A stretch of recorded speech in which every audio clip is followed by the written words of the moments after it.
கிறிஸ்து இயேசுக்குள் மிகவும் அன்பாக அழைக்கப்பட்டு வழிநடத்தப்பட்டு வருகிறதான அன்பு சகோதரர்களுக்கு கிறிஸ்துவுக்குள்ளான அன்பின் வாழ்த்துக்களை தெரிவித்துக் கொள்கிறேன்.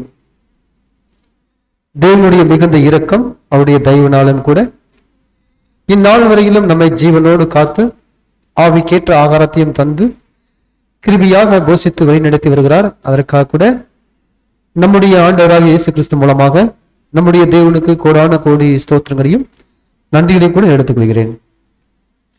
அன்புக்குரிய சகோதர சகோதரிகளே, இன்றைய நாளிலே கூட உங்கள் அனைவரையும் முகமுகமாக சந்திக்கவும் தேவனுடைய மகத்துவம் உள்ள சத்திய வார்த்தைகளை கூட உங்கள் மத்தியிலே பேசவும் அடியனுக்கு இரக்கம் பாராட்டி இருக்கார். அதற்காக கூட ஸ்தோத்திரங்களையும் நன்றிகளையும் கூட எடுத்துக் கொள்கிறேன். அன்புக்குரிய சகோதர சகோதரிகளே, நம்முடைய உடன் அங்கங்களாக இருக்கக்கூடிய பரிசுத்தவான்களுடைய அன்பையும் வார்த்தையை கூட உங்கள் மத்தியிலே தெரிவித்துக் கொள்கிறேன். அடியன் சார்ந்திருக்கிறதான ஈரோடு பகுதியில் இருக்கிற பரிசுத்தவான்களுடைய அன்பையும் வார்த்தையை கூட உங்கள் மத்தியிலே தெரிவித்துக் கொள்கிறேன். தூத்துக்குடி நாகர்கோவில் பகுதியில் இருக்கிற பரிசுத்தவான்களுடைய அன்பையும் வார்த்தையை கூட உங்கள் மத்தியிலே தெரிவித்துக் கொள்கிறேன். அன்பான சகோதர சகோதரிகளே, அன்புக்குரிய சகோதர சகோதரிகளே, இன்றைய நாளிலே கூட தேவனுடைய மிகப்பெரிதான கிருபையினால நாம் பார்க்கக்கூடிய பாடத்தின் தலைப்பானது கர்த்தருடைய சம்பத்தை கண்டுபிடித்தல் என்ற தலைப்பில் தான் இன்றைய நாளிலே கூட நான் பார்க்க போறேன். அன்பான சகோதர சகோதரிகளே, நம்முடைய 7ஆம் தூதன் அவர்கள் ரீபிரிண்ட்ஸ் நம்பர் 4115 பக்கத்தில் தான் எழுதியிருக்காரு. இந்த பாடத்திற்கு ஆதார வசனமாக யோவான் எழுதின சுவிசேஷ புஸ்தகம் 1ஆம் அதிகாரம் 45வது வசனம் வாசிக்கலாம். பிலிப்பு நாத்தான்வேலை கண்டு, நியாயப்பிரமாணத்திலே மோசேயும் தீர்க்கதரிசிகளும் எழுதியிருக்கிறவரை கண்டோம். அவர் யோசேப்பின் குமாரனும் நாசீத்து ஊரானாகிய இயேசுவே என்றான். பிலிப்பு நாத்தானியேலை கண்டு, நியாயப்பிரமாணத்திலே மோசேயும் தீர்க்கதரிசிகளும் எழுதியிருக்கிறவரை கண்டோம். அவர் யோசேப்பின் குமாரனும் நாசரேத் ஊரானுமாகிய இயேசுவே என்றார்.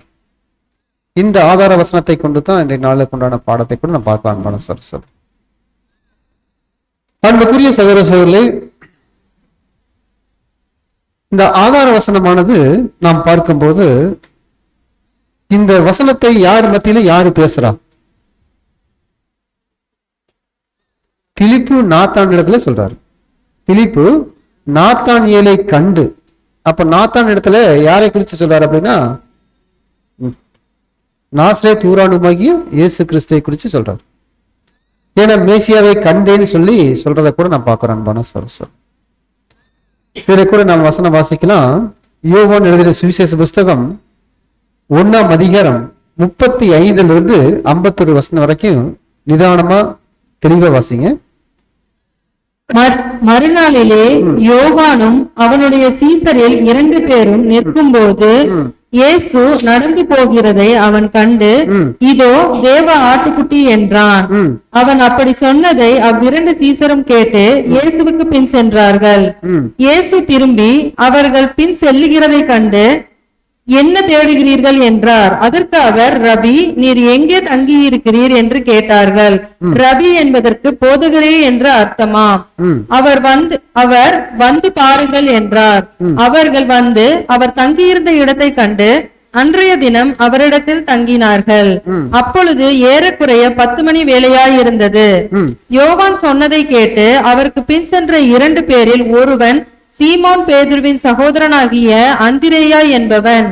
அவன் முதலாவது தன் சகோதரனாகிய சீமோனை கண்டு, மேசியாவை கண்டோம் என்று சொன்னான். மேசியா என்பதற்கு கிறிஸ்து என்று அர்த்தமாம்.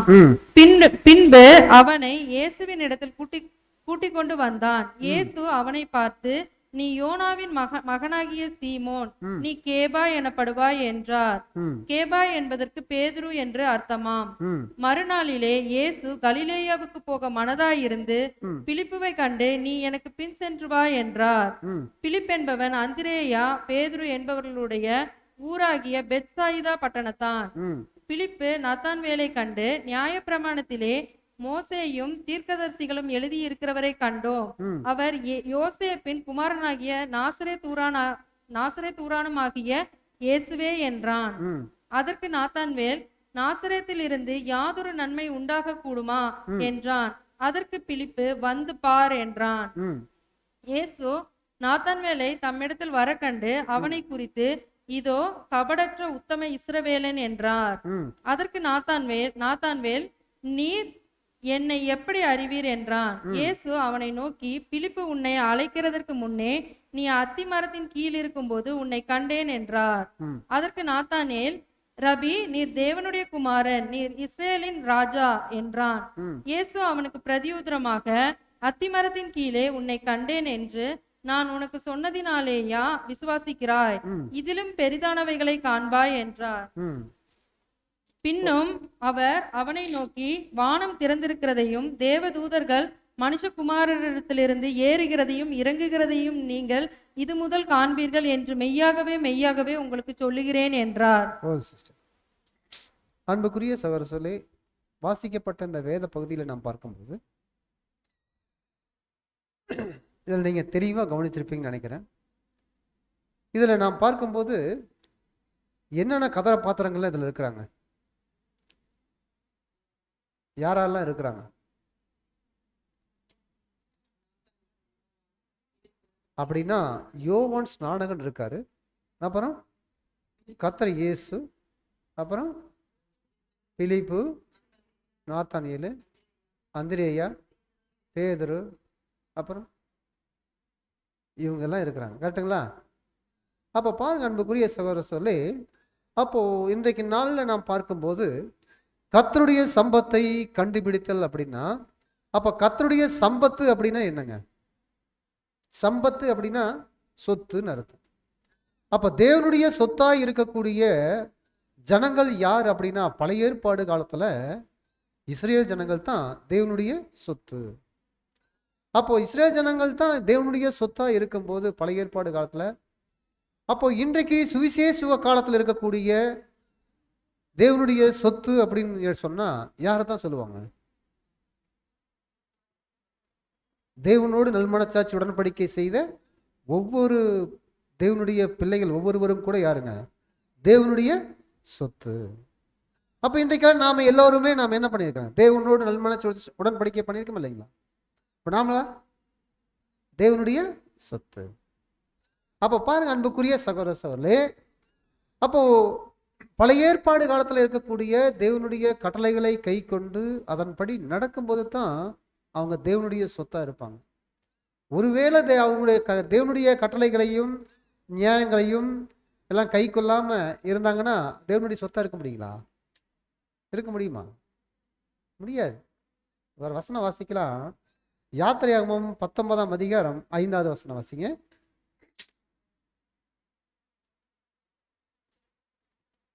இப்பொழுது நீங்கள் என் வாக்கை உள்ளபடி கேட்டு, இப்பொழுது என் வாக்கை உள்ளபடி கேட்டு. அப்போ தேவனுடைய வார்த்தையின்படி கேட்டு அதன்படி நடக்கிறவங்க தான் தேவனுடைய சொத்தா இருக்க முடியும். அப்போ தேவனுடைய சொத்து அப்படின்னு பார்க்கும்போது வாசிஸ்டர், இப்பொழுது நீங்கள் என் வாக்கை உள்ளபடி கேட்டு என் உடன்படிக்கையை கை கொள்வீர்களானால் சகல ஜனங்களிலும் நீங்களே எனக்கு சொந்த சம்பத்தாய் இருப்பீர்கள். பூமி எல்லாம் என்னுடையது. பாத்தீங்களா? என் உடன்படிக்கையை நீங்க கை கொள்வீர்களானால் நீங்களே எனக்கு சொந்த சம்பத்து. சம்பத்துன்னு என்னங்க? சொத்து. அப்ப இன்றைக்கு நாம் தேவனோடு நல்மனச்சாட்சி உடன்படிக்கை பண்ணின ஒவ்வொரு சகோதரனும் சகோதரிகளும் நாம உடன்படிக்கையை நாம கை கொள்ளும் போது நாம யாருடைய சொத்து? தேவனுடைய சொத்து. அப்ப பாருங்க அன்பான சகோதரர்களே, அப்ப பழைய ஏற்பாடு காலத்துல இஸ்ரேல் ஜனங்களுக்கு இப்பேற்பட்ட உன்னதமான ஆசீர்வாதம் என்னன்னா தேவனுடைய சொத்தா இருந்தாங்க. அதே போல அவருடைய தேவனுடைய உடன்படிக்கையை கை கொள்ளும் போது அவருடைய வார்த்தையின்படி நடக்கும் போது அவங்க சொத்தா இருந்தாங்க. ஆனா இன்றைக்கு சுவிசேஷ காலத்துல இருக்கக்கூடிய நமக்கு நாம அவங்களுடைய தேவனுடைய சொத்தா இருக்கிறோம் அப்படின்னா நாம எப்படிப்பட்டவங்க? ஏன்னா நாம யூத ஜனங்களா? கிடையாது. ஏன்னா நாம காணியாட்சிக்கு புறம்பானவர்கள். நாம எப்படிப்பட்டோம்னா புறஜாதி ஜனங்கள். அப்ப புறஜாதி ஜனங்களா இருக்கிற நமக்கு தேவன் தம்முடைய புத்திரராக எண்ணும் போது, இன்னைக்கு அந்த அழைப்புக்குள்ள நாம் வந்திருக்கும் போது தேவனுடைய சொத்தாக நாம் இருக்கிறோம் அப்படின்னா அப்போ உடன்படிக்கையை நாம் எந்த அளவுக்கு கை கொள்றோமோ அந்த சொத்தாக நாம மாறுவோம். அப்போ உண்மையான சொத்து அப்படின்னு நாம எடுத்துட்டா, தேவனுடைய உண்மையான சொத்து அப்படின்னா யாரு மாத்திரம்தான் உண்மையான சொத்து? 1,44,000 பேர் மாத்திரமே உண்மையான சொத்து, தேவனுடைய உண்மையான சொத்து. அதானுங்க உண்மை. அந்த 1,44,000 பேருக்குள்ளாக, இந்த அழைப்புக்கு, அந்த 1,44,000 பேருக்குள்ளாக நாமளும் ஒரு அங்கமா ஆகிறதுக்காகத்தான் இந்த அழைப்பையே தேவன் நம்மை அழைச்சிருக்கிறார். கரெக்டா இல்லைங்களா? அதுக்காகத்தான் நம்மளை எல்லாம் அழைச்சிருக்காரு. சும்மா நம்ம ஏதோ வர்றோம், சப்ஜெக்ட் கேட்குறோம், போறோம், அதுக்காக இல்லைங்க. நம்முடைய அழைப்பையும் தெரிந்து கொள்வதையும் உறுதியாக்கும்படிக்கு நம்ம எப்படி இருக்கணுங்க? ஜாக்கிரதையா இருக்கணும். ஏன்னா நம்முடைய அழைப்பு எப்பேற்பட்ட ஒரு அழைப்பு. இந்த அழைப்பினுடைய நோக்கத்தை சரியாக நம்ம புரிஞ்சிருக்கணும் அன்பான சகோதரர்களே. அப்போ நாம் பார்க்கும்போது அன்புக்குரிய சகோதரர்களே, கர்த்தருடைய சம்பத்தை கண்டுபிடித்தல் அப்படின் போது, இன்றைக்கு நான் பார்க்கும்போது இந்த சம்பத்து கண்டுபிடிக்கிறது அப்படிங்கும்போது, கர்த்தர் இயேசு பூமியில வந்திருக்கும் போது 12 அப்போஸ்தலர்களை தேர்வு செய்தார் இல்லைங்களா? அப்ப அந்த 12 அப்போஸ்தலர்களை முழுமையா இன்றைக்கு நான் பார்க்கறதில்ல. அதுல ஒரு 4 பேரை மாத்திரம்தான் இன்றைய நாள்ல பார்க்கிறோம். ஏன்னா இன்றைக்கு அந்த 12 அப்போஸ்தலர்கள்லையும் எப்படிப்பட்டவங்க? 12 அஸ்திபார கற்கள். 12 அஸ்திபார கற்கள். அப்ப 12 அஸ்திபார கற்கள்லாம் இருக்கக்கூடிய அந்த 12 அப்போஸ்தலர்களையும் குறித்து நாம் பார்க்கும்போது, இன்றைய நாளில நாம் பார்க்கும்போது 4 பேரை மாத்திரம் தான் நாம் பார்க்க போறோம். எப்படி இந்த அழைப்புக்குள்ளாக அவர்கள் வந்தாங்க? யாரு? அப்போஸ்தலர்கள். அப்போஸ்தலர்கள் எப்படி இந்த அழைப்புக்குள்ளாக வந்தாங்க அப்படிங்கிறத குறித்து தான், எப்படி கர்த்தர் கூட அவங்களை கண்டுபிடித்தார். இவங்கெல்லாம் அப்போஸ்தலர்களா ஆனா கண்டிப்பா இவங்க என்ன பண்ணுவாங்க? தேவனுக்கு பிரியமான ஊழியம் செய்வாங்க. அப்போ இவங்கெல்லாம் நம்மளுடைய தேவனுடைய சித்தம் செய்யக்கூடிய வகுப்பாரா மாறுவாங்க அப்படிங்கிறத கர்த்தர் எப்படி கண்டுபிடிச்சார்? கர்த்தர் எப்படி கண்டுபிடிச்சார்? அதுதான் நீங்க பார்க்கிறோம். கர்த்தருடைய சம்பத்தை கண்டுபிடித்தல். அப்போ கர்த்தருடைய சம்பத்தை கண்டுபிடித்தல் அப்படிங்கும் போது அன்பான சகோதரர்களே, இன்றைக்கு பாருங்க, ஒரு 100 பேர் இருக்கிறாங்கன்னு வச்சுக்கங்க. அந்த 100 பேர்ல ஒருத்தர் இருந்தாருன்னா என்ன பண்ணுவாங்க? ஒருத்தர் மட்டும் கூப்பிட்டா எல்லாரும் என்ன நினைப்பாங்க? அப்ப நம்மளையெல்லாம் கூப்பிடல, நம்ம அவங்க மட்டும் கூப்பிடுறாங்க, அவர் ஸ்பெஷலா கூப்பிடுவாங்க. அதே போலத்தான் இன்னைக்கு கோடான கோடி ஜனங்கள் மத்தியில, இன்றைக்கு பூமியில வாழ்ந்து கொண்டிருக்கிற ஜனங்கள் எப்படி, எத்தனை ஜனங்க? கோடான கோடி ஜனங்கள் மத்தியில இருந்து தேவன் நம்மை மாத்திரம் இந்த அழைப்புக்குள்ள அழைத்திருக்கார் அப்படின்னா, இந்த அழைப்பினுடைய நோக்கத்தை சரியாக நாம புரிந்திருக்கணும் மனசா. ஏன் அப்படின்னா இன்றைக்கு நாம் எல்லாருமே தேவனுடைய புத்திரர்கள், தேவனுடைய புத்திரர்கள் அன்பான சகோதரர்களே. அப்போ நாம பார்க்கும்போது இன்னொரு வசனம் கூட வாசிக்கலாம். மல்கியா 3ஆம் அதிகாரம் 17ஆம் வசனம் வாசிங்க.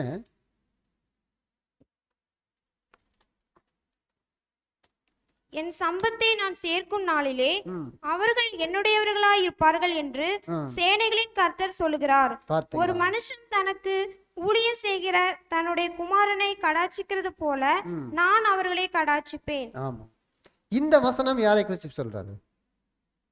1,44,000 பேரை குறித்து சொல்றாரு. என்னன்னா, என் சம்பத்தை சேர்க்கும் நாளிலே அவர்கள் என்னுடையவர்களாய் இருப்பார்கள் என்று சேனைகளின் கர்த்தர் சொல்லுகிறார். அப்ப அன்புக்குரிய சகோதரர்களே, கர்த்தர் இயேசு இந்த பூமியிலே வந்திருக்கும் போது யோவான் ஸ்நானன் இடத்துல ஞானஸ்தானம் பெற்றுக்கொள்ளும்படிக்கு அவர் போனார் கர்த்தர் இயேசு. அப்போ போகும்போது தன்னை அர்ப்பணிக்கிறதுக்காக, ஞானஸ்தானம் எடுக்கிறதுக்காக யோவான் ஸ்நான இடத்துல போகும்போது, யோவான் ஸ்நானன் பரவாயில்ல வாங்கன்னு கூப்பிட்டாரா? என்னதான் சொன்னாரு? நான் உங்களிடத்துல ஞானஸ்தானம் எடுக்க நீங்க என்னிடத்தில் வரலாமா அப்படின்னு கேட்டார். இப்பொழுது இடம் கொடு, எல்லாம் நீதியும் நிறைவேறத்தக்கதாக அப்படின்னார். அப்படின்னு பார்க்கும்போது அன்பான சகோதரர்களே, கர்த்தர் இயேசு ஞானஸ்தானம் எடுக்கும் போது தான் வானம் திறந்து புறாவை போல அவர் மேல பரிசுத்த ஆவி இறங்குதை காண்பாய்ன்னு சொல்லி யார் சொல்லியிருந்தா? தேவன் யோவான் ஸ்நானகனுக்கு சொல்லியிருந்தார். அப்ப தேவன் யோவான் ஸ்நானனுக்கு சொல்லியிருக்கும் போது தான் இந்த பூமியில மேசியாவாக கர்த்தர் வந்திருக்கும் போது முதல்ல அறிந்து கொண்ட நபர் யார் அப்படின்னா யோவான் ஸ்நானகன் முதல்ல இருந்து கொண்ட நபர் யாருங்க? யோவான் ஸ்நானகன் தான் மேசியாவை கண்டார். அப்ப மேசியா என்பதற்கு என்னங்க? கிறிஸ்து என்று அர்த்தம். அப்ப மேசியா அப்படின்னு பார்க்கும்போது அன்புக்குரிய சகோதர சகோதரர்களே, அப்ப யோவான் ஸ்நானகனுக்கு தான் யார் வெளிப்படுத்தினார் மேசியாங்கிறத? தேவன் வெளிப்படுத்தினாருங்க. அப்ப தேவன் ஒரு காரியத்தை வெளிப்படுத்தல யாருமே அறிஞ்சு கொள்ள முடியாது. கரெக்டா இல்லைங்களா? தேவன் ஒரு காரியத்தை வெளிப்படுத்தல அப்படின்னா யாருமே அறிந்து கொள்ள முடியாது. அதே போலத்தான் யோவான் ஸ்நானகன் ஞானஸ்தானம் கொடுக்கும்போது தேவன் யோவான் ஸ்நானனுக்கு வெளிப்படுத்தியிருந்தாரு, யார் மேல இந்த புறா ரூபம் கொண்டு யார் மேல தங்குதோ அவங்க தான் யாருங்க? மேசியா அப்படின்னு சொல்லி சொன்னார். அன்பான சகோதர, அப்போ பாருங்க அன்புக்குரிய சகோதரர்களே, முதலாவது தேவனுடைய கிருபையினால யோவான் ஸ்நானகன் தான் மேசியாவை கண்டு கொண்டார கூட பார்க்கிறோம். அப்போ மேசியா என்று அவர் அடையாளம் கண்டு கொண்ட பின்பு இயேசு தாம் பரிசுத்த ஆவியை பெற்றுக்கொண்ட பின்பு என்னதான் பண்ணாருங்க அப்படின்னா, அவர் பரிசுத்த கர்த்தர் இயேசு அர்ப்பணிப்பட்ட பின்பு, அவர் பரிசுத்த ஆவியை பெற்றுக்கொண்ட பின்பு அவர் எங்கத்தான் போனாரு? வனாந்திரத்துக்கு போனார். எதற்காக வனாந்திரத்துக்கு போனார் கர்த்தர் இயேசு அப்படின்னா, தேவனுடைய தெய்வீக திட்டத்தை குறித்தும் திட்டத்தையும் அதில் உள்ள விசேஷமான தமது பங்கை குறித்தும் கற்றுக்கொள்ளும்படி போனார். எதுக்காக போனாரு? தேவனுடைய தெய்வீக திட்டத்தை குறித்தும் அதன் விசேஷ விதமாக தம்முடைய பங்கை குறித்தும் கற்றுக்கொள்ளும்படியாக அவர் வனாந்திரத்துக்கு 40 நாள் அங்க தங்கினார் கூட பார்க்கிறான். சொல் அது தனிமையில காணப்பட்டார் கூட பார்க்கிறோம். அப்படி பார்க்கும்போது அப்ப கர்த்தர் இயேசு அந்த 40 நாளுக்கு பின்பென்னாங்க? சாத்தானால சோதிக்கப்பட்டார். அப்போ சாத்தானால சோதிக்கப்படும் போது அந்த 3 சோதனைகள் நமக்கு நன்கு பரிச்சயமான சோதனைகள் தான், அதை நாம் வாசிக்க தேவையில்லை. ஆனாலும் கூட அந்த 3 சோதனைகளும் கர்த்தர் என்ன பண்ணாரு? ஜெயித்தார், ஜெயம் கொண்டார் கூட நான் பார்க்கிறேன் அன்பான சகோதரர். அப்போ உடனே அந்த சாத்தானால் ஜெயம் கொண்ட பின்பு கர்த்தர் உடனே போய் பிரசங்கம் பண்ணிட்டு இருந்தாரா அப்படின்னா கிடையாது. உடனே போய் அங்கங்க பிரசங்கம் பண்ணிட்டு இருந்தாருன்னா கிடையாது. என்னத்தான் பண்ணிட்டு இருந்தாருன்னா அன்பான சகோதரர்களே, கர்த்தர் இயேசு யோவான் ஸ்நானகன் எங்கு பிரசங்கம் பண்ணி கொண்டிருக்கிறாரோ அந்த இடத்துல போய் யோவான் ஸ்நானகனுடைய பிரசங்கத்தை கேட்டுக்கொண்டிருந்தார். பாருங்க எவ்வளவு அது. அப்போ யோவான் ஸ்நானகன் எப்படிப்பட்டவர்? அப்போ யோவான் ஸ்நானகனை குறித்து நாம் பார்க்கும்போது அன்பான சகோதரர்களே, யோவான் ஸ்நானகன் கர்த்தர் இயேசுவை மேசியாங்கிறது அறிக்கை செய்யறதுக்காகத்தான் இந்த பூமியிலேயே அவர் பிறந்தாருங்க. அவருடைய வேலை எப்படிப்பட்ட வேலை அப்படின்னா, வனாந்திரத்திலே கூக்குனுடைய சத்தமா இருக்கிறேன் என்று ஏசாயா தீர்க்கதரிசியின் புஸ்தகத்தில் எழுதியிருக்கிறபடி அவர் இந்த பூமியில கர்த்தர் இயேசுவை மேசியாங்கிறதை அறிக்கை செய்யணும். இதோ உலகத்தின் பாவத்தை சுமந்து தீர்க்கிற தேவ ஆட்டுக்குட்டிங்கிற வார்த்தையை சொல்றதுக்காகத்தான் அவர் இந்த பூமியிலேயே பிறந்தாரு, இந்த பூமியில வாழ்ந்தாரு, மரிச்சார். எப்பேற்பட்ட ஒரு ஆசீர்வாதம் அவருக்கு. ஆனா அவர் எவ்வளவு காலம் தான் வாழ்ந்திருப்பாரு பாருங்க. அவர் 30 வயசுல அவர் ஞானஸ்தானம் எடுத்திருப்பாரு. அதாவது 30 வயசுல இந்த ஊழியத்துல ஒரு ஊழியத்துக்கு வர்றதுக்கு அந்த யூத முறைமையின்படி 30வது வயசுல தான் ஊழியத்துக்கு வர முடியும். அப்படின்னா யோவான் ஸ்நானகன் எத்தனை வயசு வந்திருப்பார் அப்படின்னா 30வது வயசுல இருந்து ஒரு 2 வருஷம் ஊழியம் செஞ்சிருக்கு, அவ்வளவுதான். ஆனா அதுக்கப்புறம் என்ன ஆயிட்டுங்க? மரிச்சிட்டார். அப்படின்னு பார்க்கும்போது அன்பான சகோதரர்களே, அப்ப தேவன் எதுக்காக இந்த பூமியில அவர் அனுப்பினாரோ அந்த வேலையை சரியா செய்து முடிச்சார். அப்போ யோவான் ஸ்நானகனிடத்துல இருந்த வெளிப்பட்ட குணலட்சணங்கள் பார்க்கும்போது கர்த்தர் இயேசுவை எப்பொழுதும் அவர் கனம் பண்ணக்கூடியவராக இருந்தார். கர்த்தர் இயேசுவை கனம் பண்ணினார். ஏன்னா யோவான் ஸ்நானகத்துல நாம் பார்க்கும்போது அந்த ஸ்லைடை போடுங்க. எனக்கு பின் ஒருவர் வருகிறார், அவர் என்னிலும் மேன்மையுள்ளவர் சொல்வார். எனக்கு பின் ஒருவர் வருகிறார், அவர் என்னிலும், வசனம் வாசிக்கலாம். யோவான்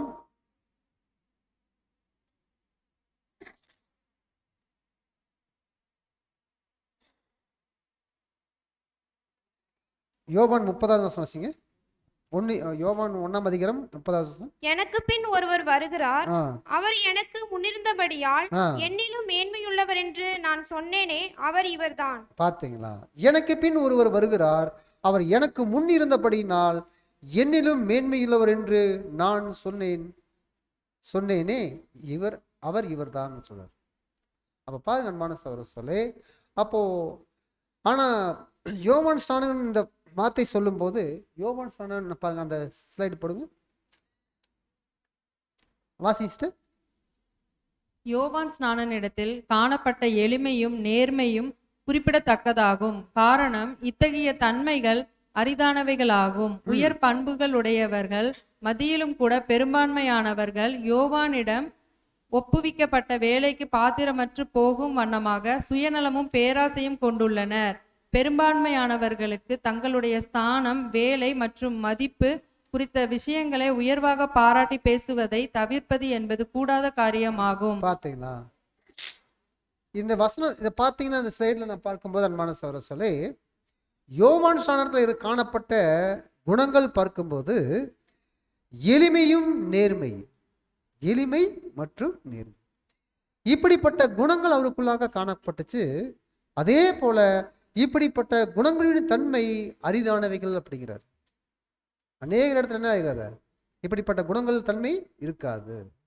ஆனா கூட பார்க்கும்போது இந்த உயர்ந்த பண்புகளுடைய மத்தியில பெரும்பான்மையானவர்கள் என்ன பண்ணிடுவாங்க அப்படின்னா, என்ன வேலை ஒருவருக்கு கொடுக்குறாங்களோ அது என்ன இருக்குங்க, அவங்களுக்குள்ள சுயநலம் இருக்கு, பேராசை இருக்கு, தன்னை குறித்து மேன்மையா பேசிடுவாங்க.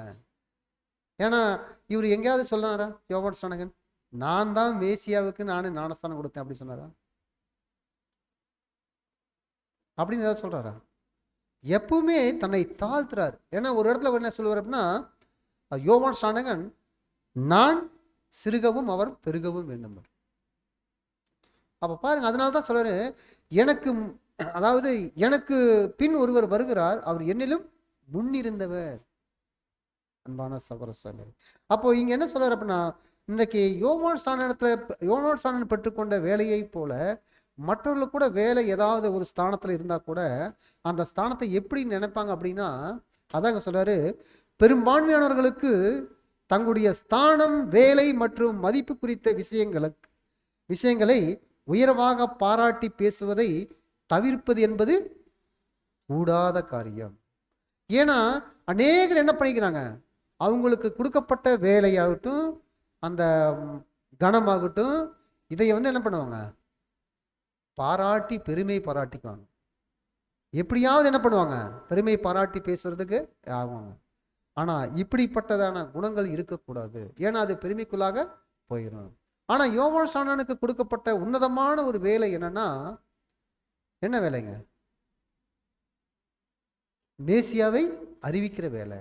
அப்ப மேசியாவை அறிவிக்கிற வேலைக்காகத்தான் யோவான் ஸ்நானன் கூட வந்தார். அன்பான சொல்ல அந்த வனாந்தரத்துல அவர் கூக்குரல் சத்தமா இருக்கிறேன்னு சொல்லும் போது வாசிச்சிட்டேன்.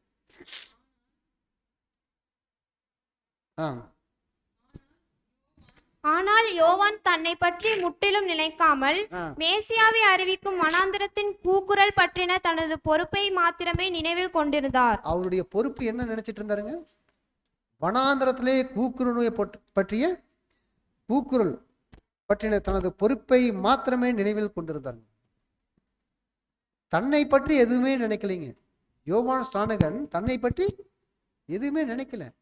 ஆனா எதை பற்றி நினைச்சிட்டு இருந்தாரு, தன்னை பற்றி ஏசாயா தீர்க்கதரிசி சொல்லப்பட்ட அந்த வார்த்தையை தான் அவர் நினைவில் கொண்டுட்டு இருந்தார். அப்ப ஏசாயா தீர்க்கதரிசி என்ன சொல்லி இருக்கிறாரு, அந்த வார்த்தை தான் அவருக்குள்ள அவருடைய மைண்ட்ல இருந்திருக்கு. வனாந்தரத்திலே கூக்குருடைய சத்தமா இருக்கிறேன்னு சொன்னார் பாத்தீங்களா, அந்த வார்த்தை தான் அவருக்குள்ள இருந்துச்சு. அன்பான சகோதரர்களே, அப்ப அந்த பொறுப்பை பற்றி தான் அவருடைய நினைச்சிட்டு இருந்தார் பார்க்கிறோம். அதே போல தனக்கென்று ஒரு கணத்தையும் தனி சிறப்பையும் அவர் நாடவில்லை, அதை எல்லாத்தையும் தவிர்த்துட்டார். ஏன்னா தனக்கென்று ஒரு தனி சிறப்பு, ஒரு கணத்தையும் அவர் என்ன பண்ணலைங்க, நாடல. ஆனா இது எல்லாமே என்ன பண்ணாரு, தவிர்த்துட்டு எப்படி இருந்தார்னா, சகல இருதயங்களும் பயபக்திக்கு, அதாவது பயபக்திக்கு கர்த்தருக்கு நேரா திருப்பினார். அன்பான சகோதர சொல்லு வாசிச்சிட்டர்ல வாசிங்க. தனக்கென்று கனத்தையும் தனிச்சிறப்புகளையும் நாடாமல் தவிர்த்து சகல இருதயங்களுடைய பயபக்தியை கர்த்தருக்கு நேராக திருப்பினார். இதுவே கர்த்தருடைய கனம் வாய்ந்த அனைத்து ஊழியர்களின் சரியான மனப்பான்மை என்று ஒவ்வொருவனும் தன்னுடைய இருதயத்தில் நிலைநிறுத்த கடவன். நாம் இதே போலத்தான் சொல்றாரு, இதுவே கர்த்தருடைய கனம் வாய்ந்த அனைத்து ஊழியர்களும் சரியான மனப்பான்மை என்று ஒவ்வொருவரும் தங்களுடைய இருதயத்தில் என்ன பண்ணணும்? நிலை நிறுத்தணும்.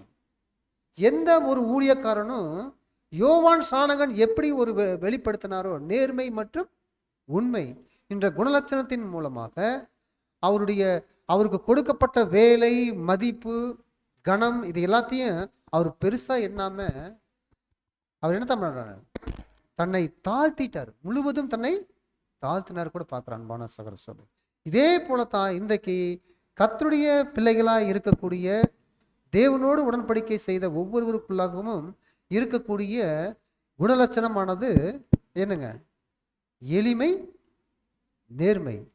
இந்த குணங்கள் நமக்குள்ளாக கண்டிப்பா வளர்த்து கொள்ளணும். அன்பான சகோதர சகோதரி, இந்த குணங்கள் ஒவ்வொருவரும் கூட நம்முடைய இருதயங்களில் நாம் நிலைத்திருக்கும் போது நமக்கு தேவன் வைத்திருக்கிறதான உன்னதமான ஆசீர்வாதங்களை நாம் பெற்றுக்கொள்வோம். அன்பான சகோதர சகோதரி,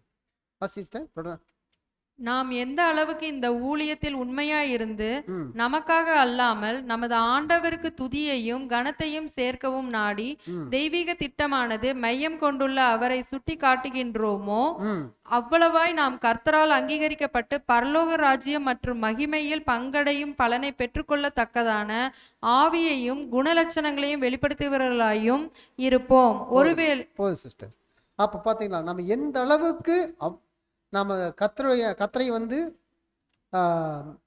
கனம் கொடுக்குறோமோ, கர்த்தரை எந்த அளவுக்கு துதிக்கிறோமோ அந்த அளவுக்கு நாம் என்ன பண்ணுவாங்க?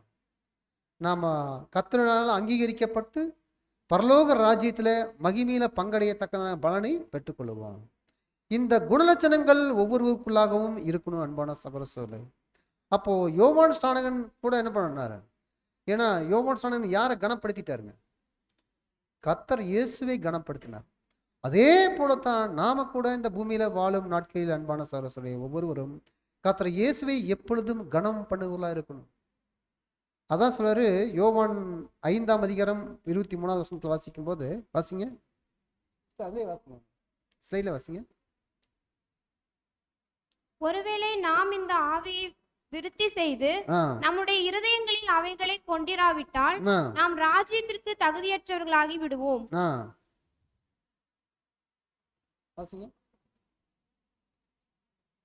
மகா வல்லமையும் கனமும் மகிமையும் அழியாமையும் நம்பிக்கையுடன் நமக்கு அளிக்கப்படுவதற்கும் நாம் தகுதியற்றவர்களாகி விடுவோம்.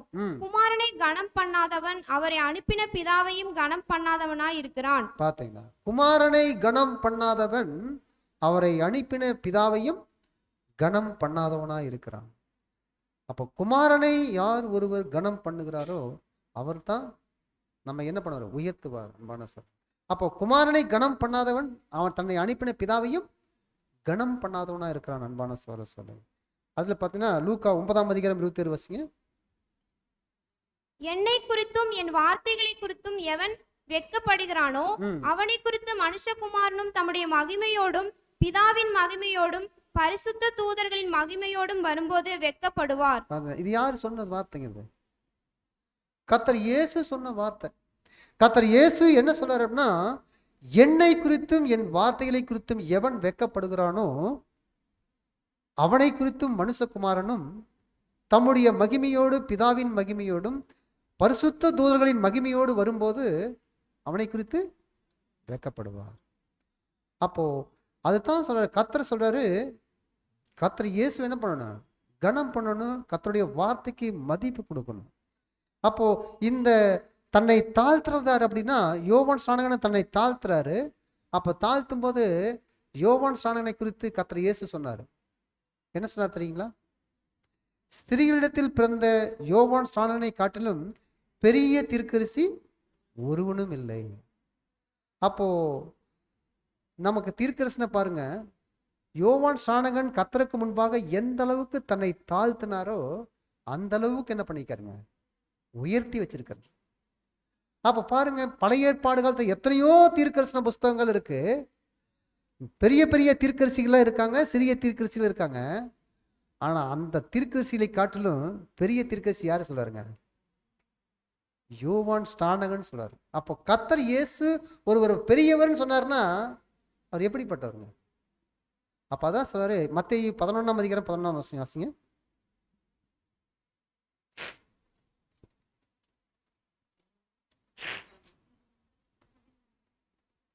ஸ்திரீகளிடத்தில் பிறந்தவர்களில் யோவான் ஸ்நானனை பார்க்கிலும் பெரியவன் ஒருவனும் எழும்பினதில்லை. ஆகிலும் பரலோக ராஜ்யத்தில் சிறியவனாய் இருக்கிறவன் அவனிலும் பெரியவனாய் இருக்கிறான் என்று உங்களுக்கு மெய்யாகவே சொல்லுகிறேன். பார்த்தீங்களா? அப்ப ஸ்திரீகளிடத்தில் பிறந்த யோவான் ஸ்நானனை காட்டிலும் பெரிய தீர்க்கதரிசி ஒருவனும் இல்லை. அப்ப பாருங்க அன்பான சொல்லே, அப்போ அதான் சொல்றாரு, தன்னை தாழ்த்துகிறவன் தன்னை தன்னை தன்னை தன்னைத்தான் உயர்த்தவனும் தாழ்த்தப்படுவான், தன்னை தாழ்த்துகிறவனும் உயர்த்தப்படுவான். அப்போ தன்னை யார் ஒருவர் தாழ்த்துறாங்களோ அவள் தேவன் உயர்த்துவார். இன்றைக்கு இல்லை, நம்ம எந்த ஒரு வேலை ஸ்தானத்தை குறித்து நம்மளுடைய கணத்தை குறித்து நாம ஒருபோது என்ன பண்றாங்க, பெரிதாக நாம எண்ணிடக்கூடாது. அது பெருமைக்குள்ளாக நம்மை வழி நடத்திடும். நம்மை தாழ்த்தணும், முழுவதும் நம்ம என்ன பண்ணணும், தாழ்த்தணும். அன்பான சகோதர சொல்ல, அதுதான் நம்ம பார்க்குறோம். ஏன் அப்படின்னா, அக்காலங்களில் கர்த்தர் இயேசுனுடைய முதலாம் வரியில வந்திருக்கும் நாட்கள்ல யோவான் ஸ்நானகன் என்ன பண்ணிட்டு இருந்தார் அப்படின்னா, மனம் திரும்புங்கள் சொல்லி, மனம் திரும்புங்கள் பரலோக ராஜ்யம் சமீபத்திற்கு பிரசங்கம் பண்ணிட்டு இருந்தார். எங்க பிரசங்கம் பண்ணிட்டு இருந்தார் அப்படின்னா, பெத்தா பாராவில் பிரசங்கம் பண்ணிட்டு இருந்தார். எங்க பிரசங்கம் பண்ணிட்டு இருந்தாரு? பெத்தா பாராவில் பிரசங்கம் பண்ணிட்டு இருந்தார். அப்போ பெத்தா பாராவில் பிரசங்கம் பண்ணிட்டு இருக்கும்போது அன்பான சகோதர சொல்லி, அங்க எல்லாரும் கூடி நிற்கிறாங்க. அப்படின்னா அங்க இருக்கிற பரிசேயர் சதுசேயர் எல்லாருமே கூடி இருக்கிறாங்க. அநேகரை என்ன பண்றாங்க, யோவான் ஸ்நானகத்தில் ஞானஸ்தானம் எடுக்கிறாங்க. யோவான் ஸ்நானகன் கொடுக்கப்பட்ட ஞானஸ்தானம் என்ன ஞானஸ்தானங்க?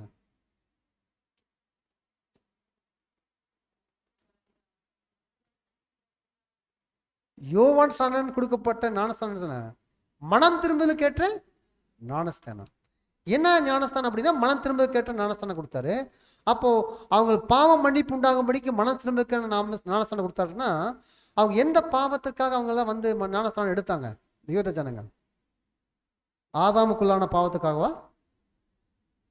அந்த பாவத்துக்காக ஞானஸ்தானம் எடுத்தாங்களா? கிடையாது. ஏன்னா யூத ஜனங்களுக்கு தேவன் கொடுக்கப்பட்ட நியாயப்பிரமாணம், அந்த நியாயப்பிரமாணத்தை யார் ஒருவர் மீறுறாங்களோ அது அவங்களுக்கு பாவம். அப்போ நியாயப்பிரமாணத்தை மீறக்கூடிய ஜனங்கள் அனைவரும் கூட பாவிகளாக இருந்து அவங்க என்ன பண்ணாங்க, அந்த மனம் திரும்பலுக்கு ஏற்ற பாவம் மன்னிப்புக்குண்டான ஞானஸ்தானத்தை பெறும்படிக்கு தான் அங்க வந்தாங்க. அன்பான சகோதர சொல்லி, அப்போ அங்க வந்துதான் ஞானஸ்தானம் பெற்றுக்கொண்டாங்க அந்த காலப்பகுதியில.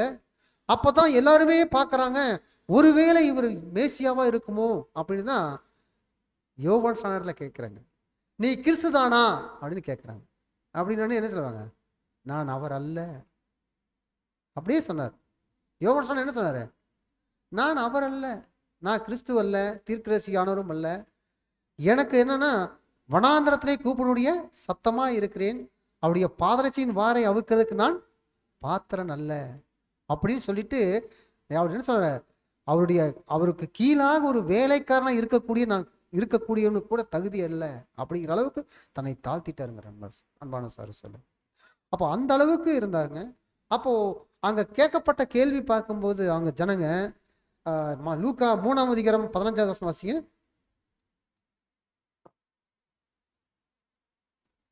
யோவானை குறித்து இவர்தான் கிறிஸ்துவோ என்று ஜனங்கள் எல்லாரும் எண்ணிக்கொண்டு தங்கள் இருதயங்களில் யோசனையா இருக்கையில், எல்லாருடைய இருதயம் எப்படித்தான் இருந்தாருங்க, யோவான் ஸ்நானனை பார்த்துட்டு இவருதான் மேசியாவா இருக்குமோ அப்படிங்கிற எண்ணிட்டு இருந்தாங்களா, எண்ணிக்கொண்டு இருந்தாங்களாமா தங்களுடைய இருதயத்துல. ஆனா அது ஆர்சி பைபிள் நாம் பார்க்கும்போது, அக்காலத்தில் மக்கள் மீட்பரை எதிர்பார்த்து கொண்டிருந்தார்கள். ஒருவேளை யோவான் மேசியாவாக இருப்பாரோ என்று எல்லோரும் தங்களுக்குள் எண்ணிக்கொண்டிருந்தார்கள். அப்போ ஒருவேளை இவரு தான் மேசியாவா இருப்பாங்களோன்னு எண்ணிட்டு இருந்தாங்க. ஏன் எதுக்காகனா, எல்லாருக்கும் ஒரு விடுதலை கிடைக்குமே அப்படிங்கிறதுக்காக அவங்க எண்ணிட்டு இருந்தாங்க. அன்பான சொல்ல, ஏன்னா அப்போ அப்போ என்ன பண்ணாங்க, யூதர்கள்லாம் ஒரு அடிமைத்தனத்துக்குள்ளாக இருந்தாங்க. அப்ப மேசியா வந்தா நமக்கு ஒரு விடுதலை கிடைக்கும், ஒரு மீட்பு கிடைக்குங்கிறதுக்காக எதிர்பார்த்துட்டு இருந்தா கூட நம்ம பார்க்குறோம் அன்பான சொல்லி. அப்போ யோவான் ஸ்நானகன் இடத்துல காணப்பட்ட குணலட்சணம் பார்க்கும்போது அப்போ மிக மிக உன்னதமான ஒரு குணலட்சணம் எளிமை மற்றும் நேர்மை. எளிமைனா என்னங்க? கேள்வியே கேட்டுட்டு இருக்கீங்க அப்படிங்களா? எளிமைனா தாழ்மைன்னு அர்த்தம். ஏன்னா கர்த்தர் மலை பிரசங்கத்துல பேசும்போது ஃபர்ஸ்ட் என்னதான் சொல்லுவாரு, ஆவியில் எளிமையுள்ளவர்கள் பாக்கியவான்கள், பரலோக ராஜ்யம். அப்போ எளிமைங்கிறது தாழ்மை. அப்ப தாழ்மையான குணலட்சணம் ஒவ்வொருவருக்குள்ளாகவும் இருக்கணும் அன்பான சகோதரர்களே. அப்போ நமக்குள்ளாக ஒவ்வொருவருக்குள்ளும் தாழ்மையான குணலட்சணம் நமக்குள்ளாக இருக்கணும், நேர்மையான குணலட்சணம் இருக்கணும். இதுதான் கர்த்தர் பார்க்கிறார் அன்பான சகோதரர்களே. அடுத்து பார்க்கும்போது இங்க பார்க்கிறாரு, நாம பார்க்கிறோம், அதுல கூட வசனம் வாசிக்கலாம். மறுநாளிலே 35 யோவான் 1:35 வசனத்துல பார்க்கும்போது, மறுநாளிலே யோவானும் அவனுடைய சீசரில் 2 பேரும் நிற்கும்போது இயேசு நடந்து போகிறதை அவன் கண்டு, இதோ தேவ ஆட்டுக்குட்டி என்றான். அப்போ கர்த்தர் யோவான் ஸ்நானகன் பிரசங்கம் பண்ணக்கூடிய இடத்துல நின்றுட்டு இருக்காரு. ஆனா அப்போ யார் கூட இருக்கிறாங்க? கர்த்தர் பிரசங்க கேட்டுட்டு நடந்து போறதை பார்த்துட்டு யோவான் ஸ்நானகனுக்கு அநேக சீசர் இருக்கிறாங்க. ஆனா இதோ தேவ ஆட்டுக்குட்டினே 2 பேர் கிளம்பி போயிட்டாங்க. யாருக்கு பின்னாடி? கர்த்தர் இயேசுவுக்கு பின்னாடி போயிட்டாங்க. அப்போ கர்த்தர் இயேசுவுக்கு பின்னாடி போறாங்க அப்படின்னா நாம் பார்க்கணும் அன்பான சொல்லி. இப்போ இன்றைக்கு நாம் பார்க்கும்போது எத்தனை அப்போஸ்தலரை குறித்து நாம் பார்க்கிறோம்? இன்னைக்கு 4 பேர்னு சொல்லியிருப்போம், கரெக்டுங்களா? அப்ப 4 பேர்ல யாராரு அப்படின்னா, 1 அந்திரேயா, 2வது பேதுரு, பிலிப்பு, நாத்தானியேல். நாத்தானியேல் அப்போஸ்தலனா அப்படின்னு ஒரு கேள்வி கேட்டா எங்கேயாவது அப்போஸ்தலருடைய நாமங்கள்ல நாத்தானியேல் பட்டியலில் வருதா பேரு? 12 அப்போஸ்தலர்கள் பேர்ல நாத்தானியேலுங்கிற பேர் வருதா? எங்கேயாவது படிச்சிருக்கிறீங்களா?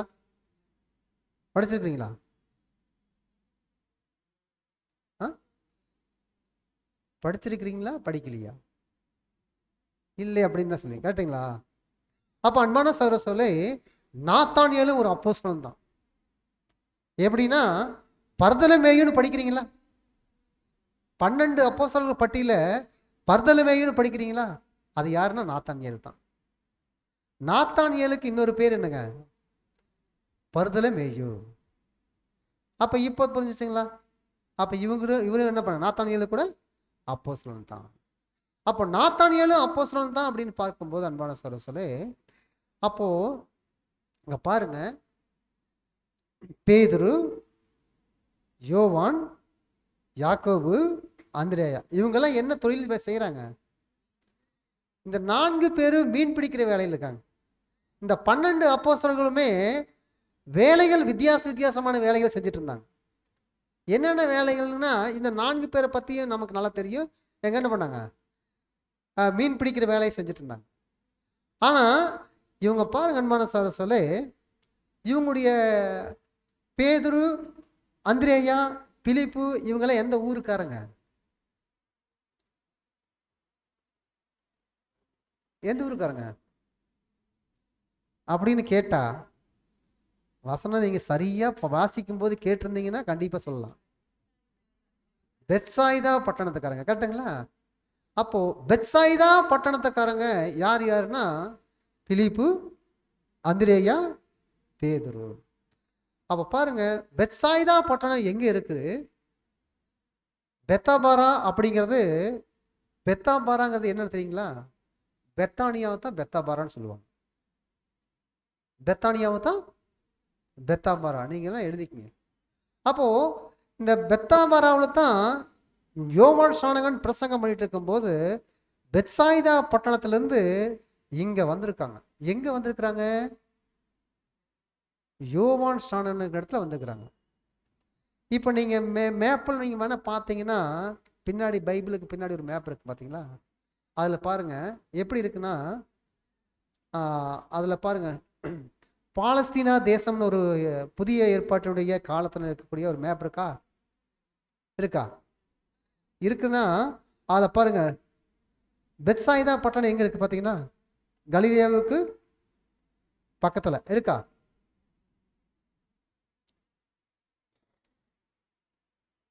அப்போ கலிலேயாவுக்கு பக்கத்தில் அங்கே இருந்து கீழே பார்த்தீங்கன்னா சவக்கடலுக்கு பக்கத்தில் தான் பெத்தானியா இருக்கு. அப்போ இதனுடைய தொலைவு பார்த்தீங்கன்னா ரொம்ப தூரங்க.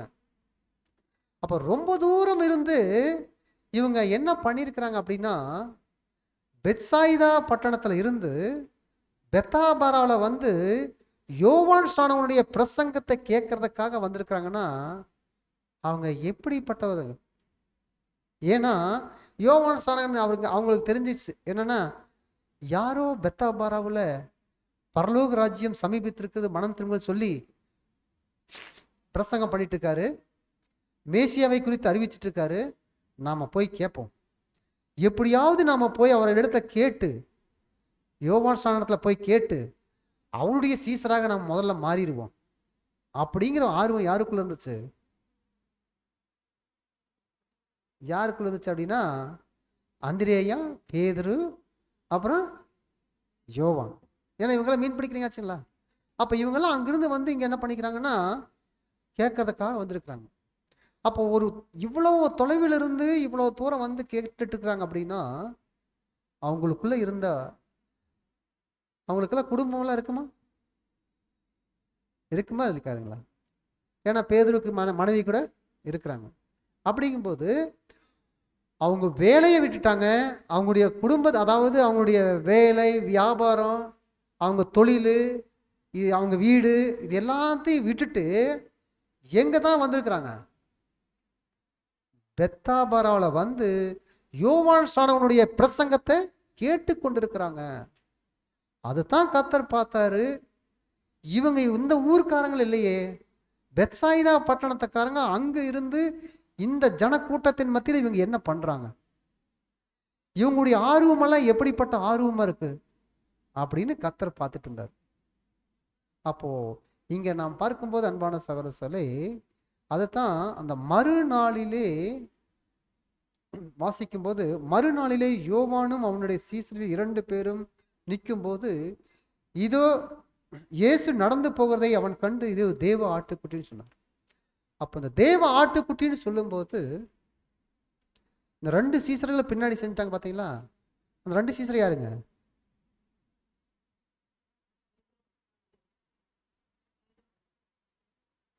பேதுரு, அந்திரேயா அப்படின்னு சிஸ்டர் சொல்றாங்க. அப்புறம் சகோதரி என்ன சொல்றீங்க?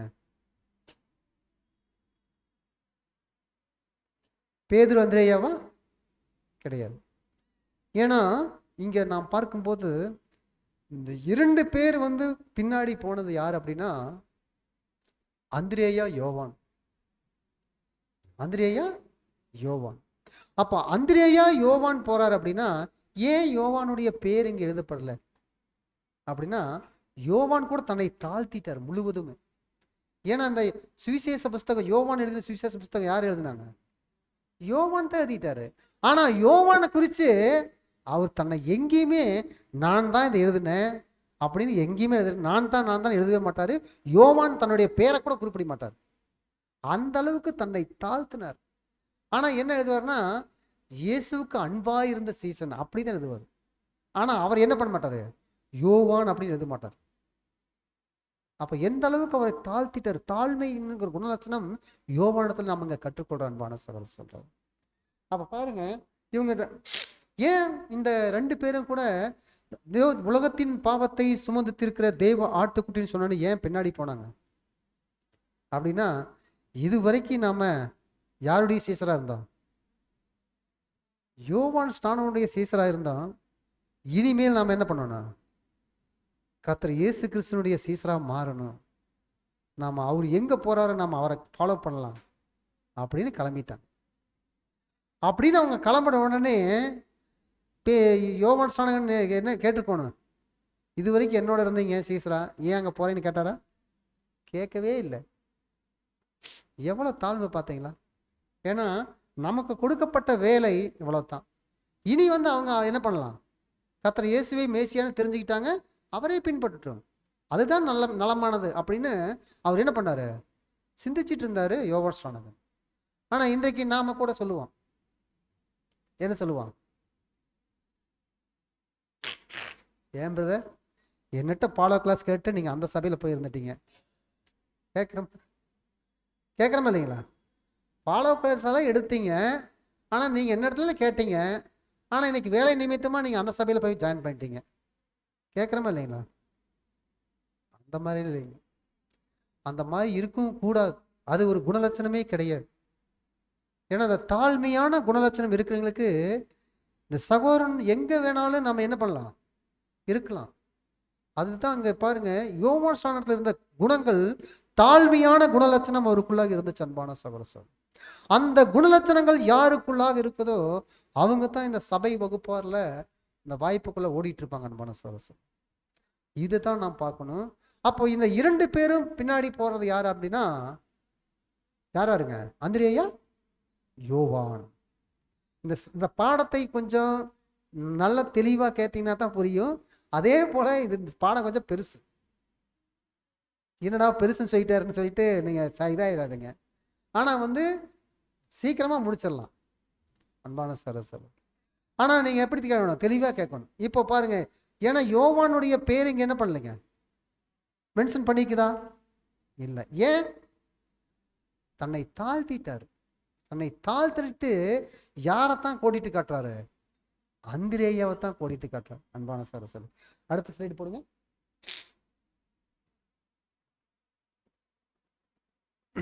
இயேசுவோடு ஐக்கியம் வைக்க நாடுதல் பாருங்க சிஸ்டர். அந்த 2 சீசர்களும் கர்த்தரை தைரியமாய் அணுகி, ஐயா, நாங்கள் யோவான் ஸ்நானனின் சீசராய் இருக்கும் மதிப்புடையோர் என்று தங்களை அவரிடம் அறிமுகம் செய்வதற்கு பதிலாக அவர்கள் காட்டின தன்னடக்கம் இன்னும் அதிகமாக முன்மாதிரியாக அமைகின்றது. பாத்தீங்களா? ஒரு வேளை சொல்லியிருக்கலாம். என்னன்னு சொல்லியிருக்கலாம்? கர்த்தர் இயேசு இடத்துல தைரியமா போனாங்க. ஆனா போயிட்டு, நாங்க யார் தெரியுங்களா? யோவான் ஸ்நானகன் பிரசங்கம் பண்ணிட்டு இருக்காருலங்க, அவருடைய சீசர் நாங்கள் 2 பேரும் அப்படின்னு அறிமுகப்படுத்திருக்கலாமா இல்லைங்களா? படுத்திருக்கலாமா இல்லையா? ஆனால் அப்படி அறிமுகப்படுத்தலை. அவங்க 2 பேரும் அமைதியாக தன்னடக்கம்னு என்னங்க, தாழ்மையாக அவங்கள பின்னாடி போனாங்கன்னு பார்க்க. எதுக்காக அவங்க தாழ்மையாக போனாங்கன்னா, எப்படியாவது கத்தடத்தை என்ன பண்ணணும்? ஐக்கியம் வச்சுக்கணும். ஐக்கியம் வச்சு அவரிடத்துல பேசணும், அப்படி அவங்களோட நெருக்கமா இருக்கணுங்கிறதுக்காக பின்னாடி போறாங்க. இவர்கள் இருவரும் அமைதலுடன் அவரை பின்பற்றி கர்த்தர் எங்கே தங்கி இருக்கிறார் என்றும் அவருடன் பழகுவதற்கு தாங்களே தடையாக இருக்காத வண்ணம் தொடர்பு கொள்ளும் வாய்ப்பு எப்படி கிடைக்கும் என சிந்தித்தவர்களாக இயேசுவை பின்தொடர்ந்தார்கள். பார்த்தீங்களா? தங்களுடைய எண்ணங்களே அவருக்குள்ள தடையா இருக்கக்கூடாது, அந்த மேட்டிமையான எண்ணம் வந்துடக்கூடாது அப்படிங்கிற தங்களை கட்டுப்படுத்திட்டு அவங்க என்ன பண்றாங்க? போறாங்க, பின்னாடி போறாங்க, எப்படியாவது அவரோட ஐக்கியம் வச்சுக்கணுங்கிறதுக்காக. அவர்களுக்கு அவர் மேல் இருந்த பயபக்தியும் தங்களை குறித்து கொண்டிருந்த தன்னடக்கமான எண்ணமும் அவர்களை தவறு செய்வதிலிருந்து தவிர்த்தது. அவருக்குள்ள இருந்த தாழ்மை தான் தாங்கள் தவறு செய்வதிலிருந்து என்ன பண்ணுச்சுங்க? தவிர்ச்சிச்சு. ஏன்னா அவருக்குள்ள இருந்த தாழ்மை அந்த அளவுக்கு இருந்திருக்குது. யார் இடத்துல?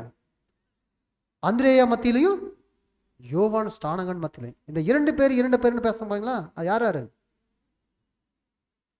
அந்திரேயா, யோவான். அப்ப யோவானும் அந்திரேயா மத்தியில 2 பேர்லையும் மத்தியிலும் தாழ்மை தன்னடக்கம் இருந்துச்சு. கர்த்தர் இயேசுவோடு எப்படியாவது ஐக்கியம் கொள்ளணும், அவரிடத்துல நாம பழகிக்கணும் அப்படிங்கறதான் பின்தொடர்ந்து போயிட்டு இருக்கிறாங்க.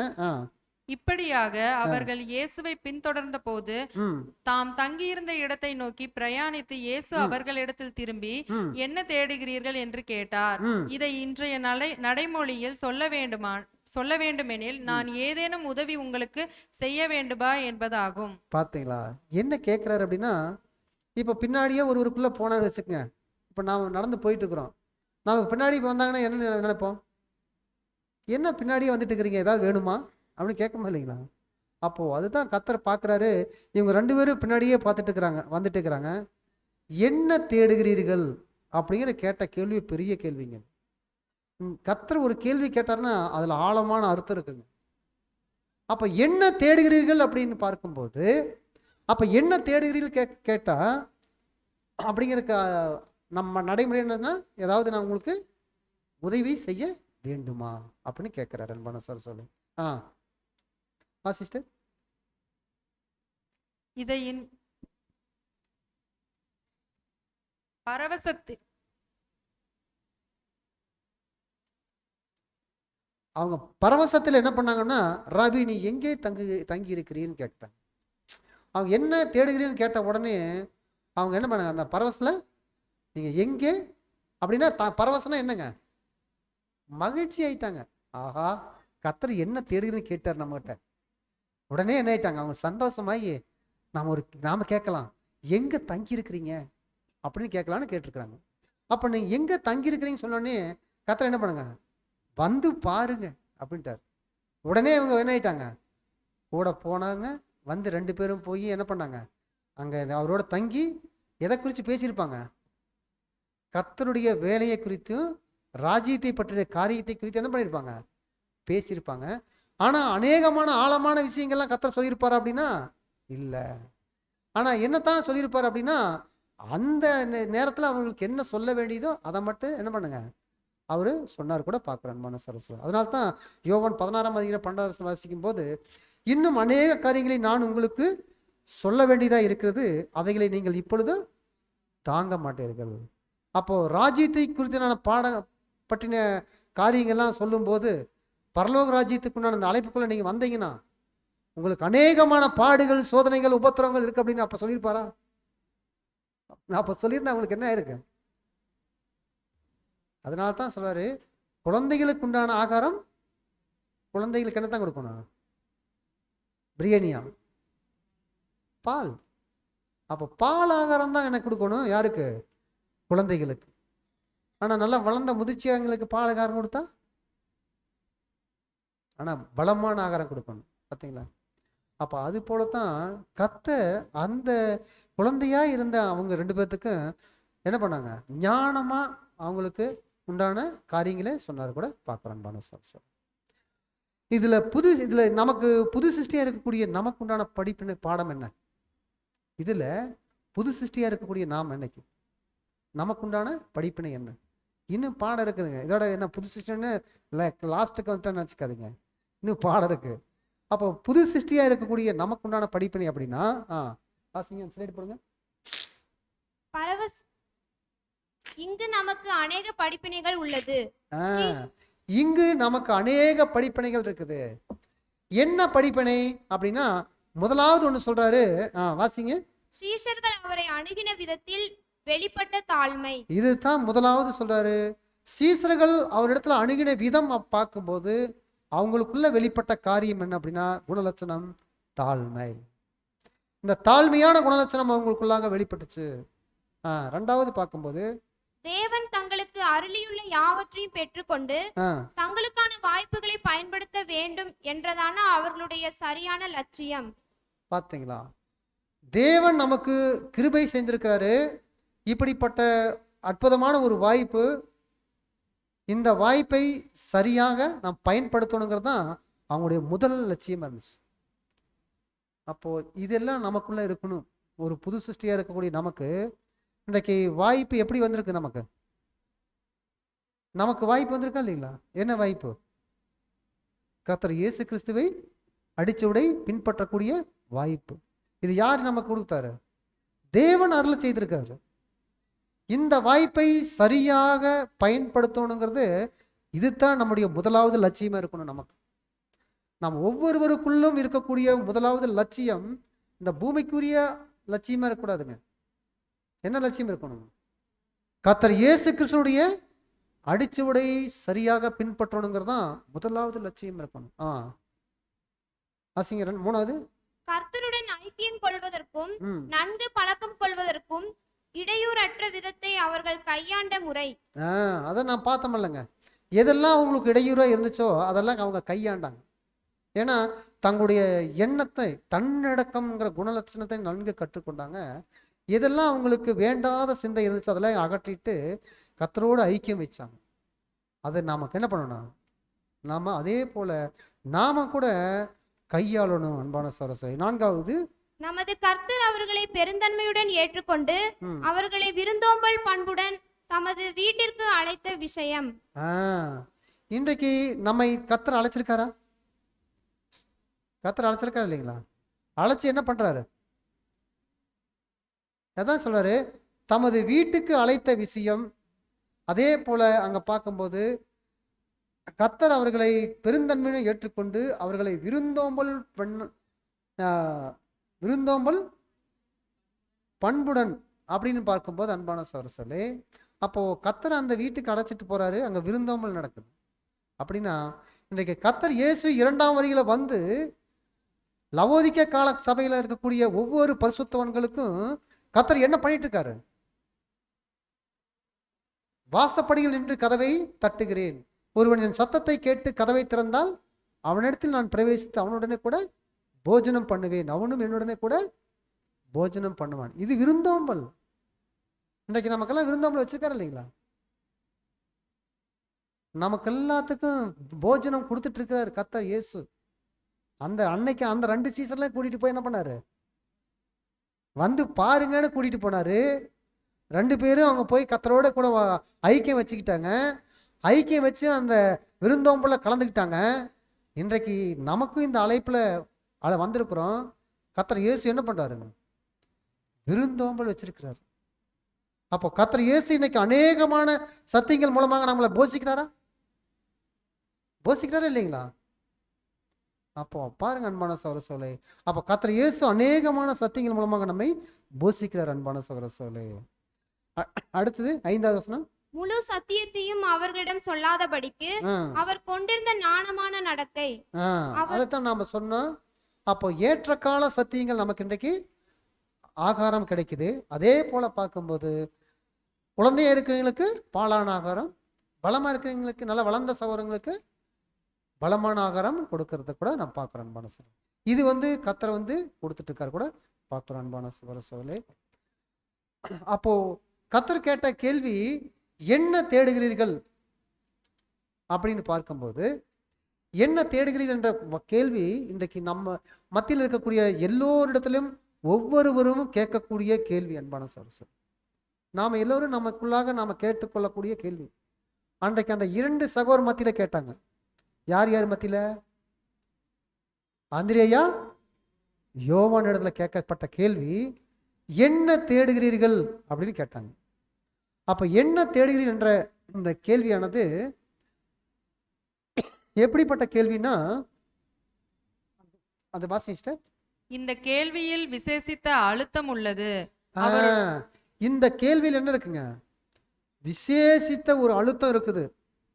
அப்படின்னா அவருடைய தோழமையை முதலாவதாக நாடின அந்த இருவரின் எண்ணங்களை விழித்தல பண்ணவே இந்த கேள்வியை நமது கர்த்தர் கேட்டிருந்திருப்பார் என்பதில் ஐயமில்லை, சந்தேகமே இல்லைங்க.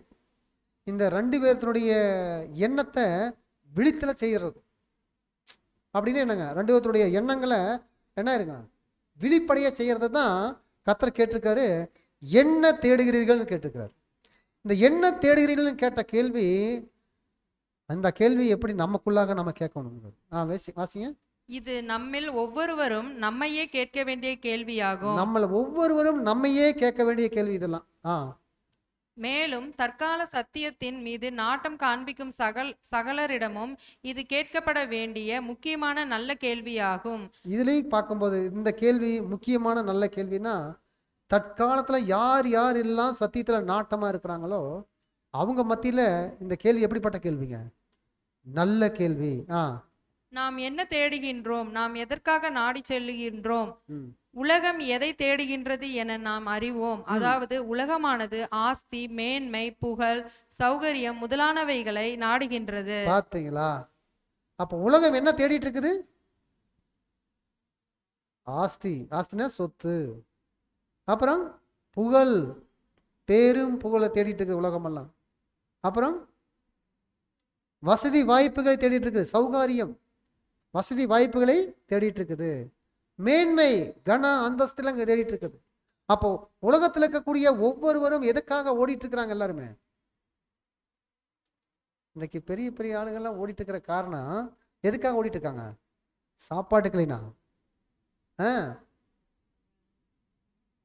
சொத்து சேர்க்கணும், அடுத்தது ஒரு கணம் இருக்கணும், ஒரு அந்தஸ்து இருக்கணும், பேரும் புகழோட வாழணும், அப்படிங்கிறதுக்காகத்தான் ஓடிட்டு இருக்கிறாங்க. அப்படிங்கிற நம்ம கண் கூட பார்க்குறோமா இல்லைங்களா? இன்றைக்கு நம்ம என்ன எல்லாருமே பார்க்குறோமா இல்லைங்களா?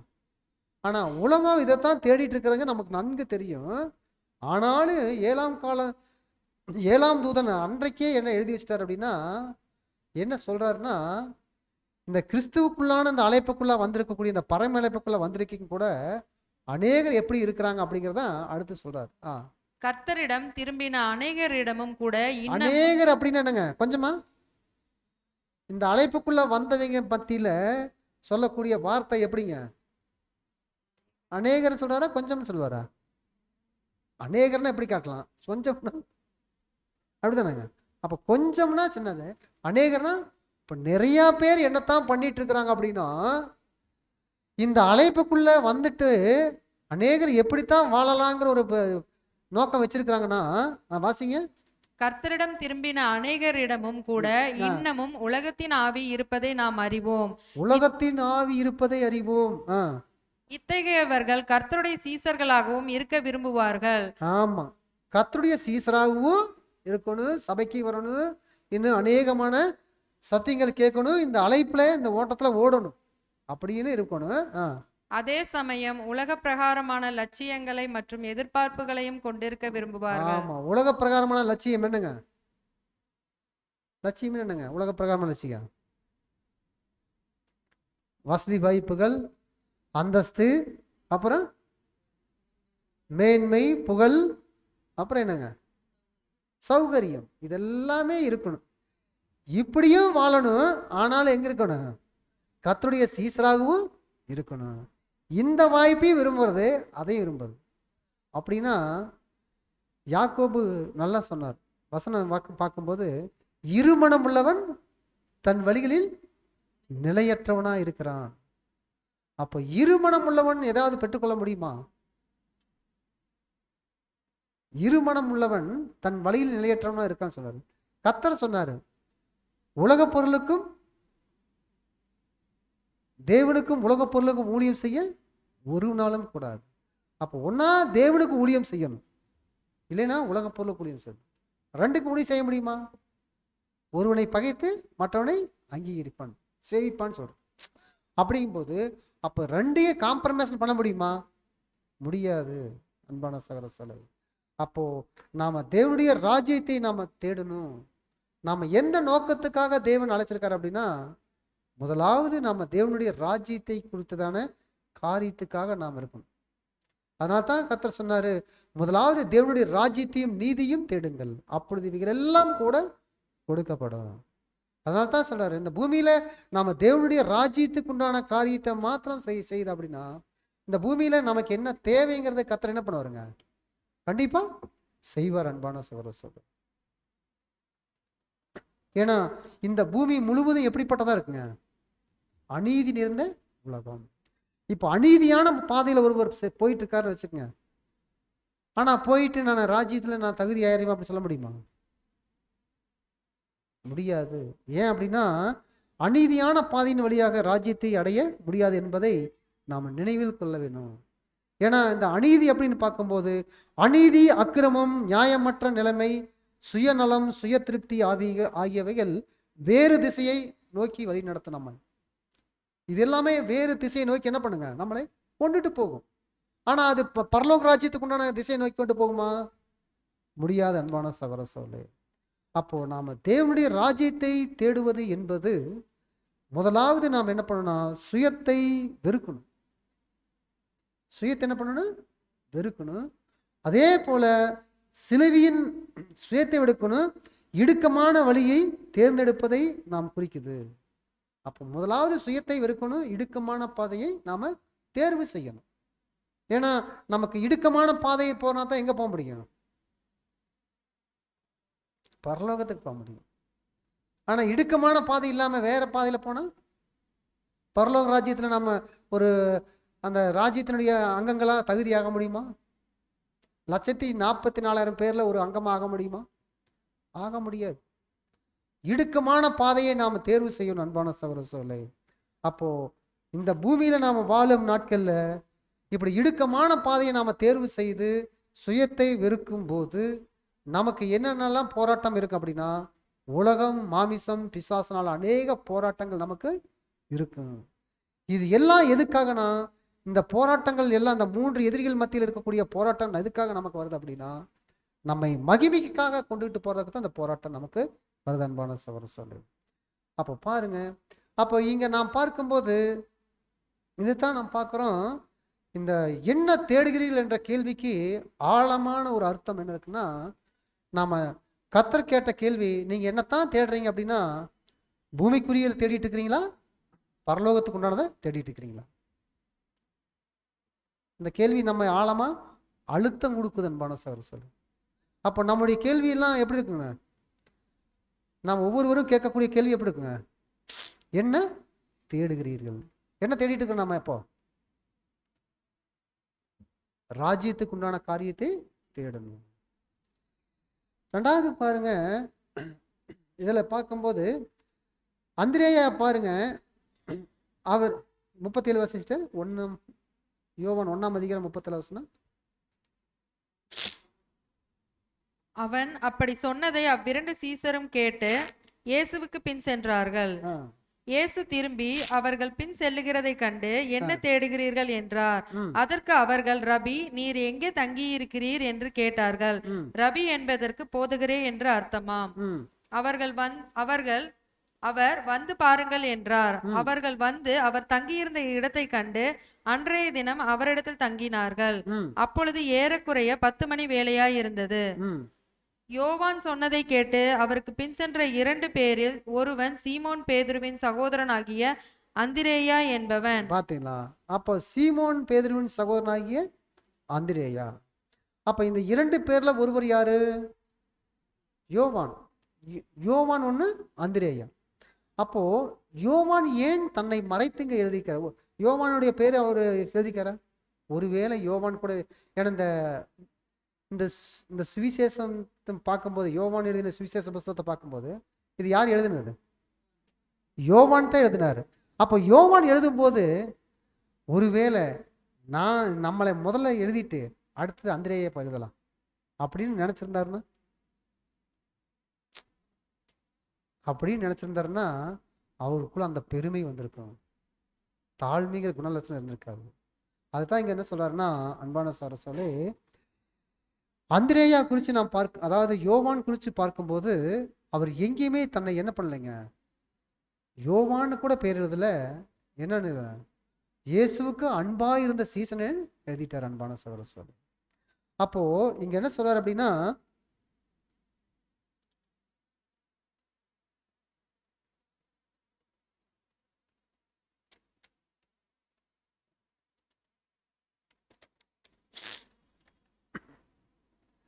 அப்போ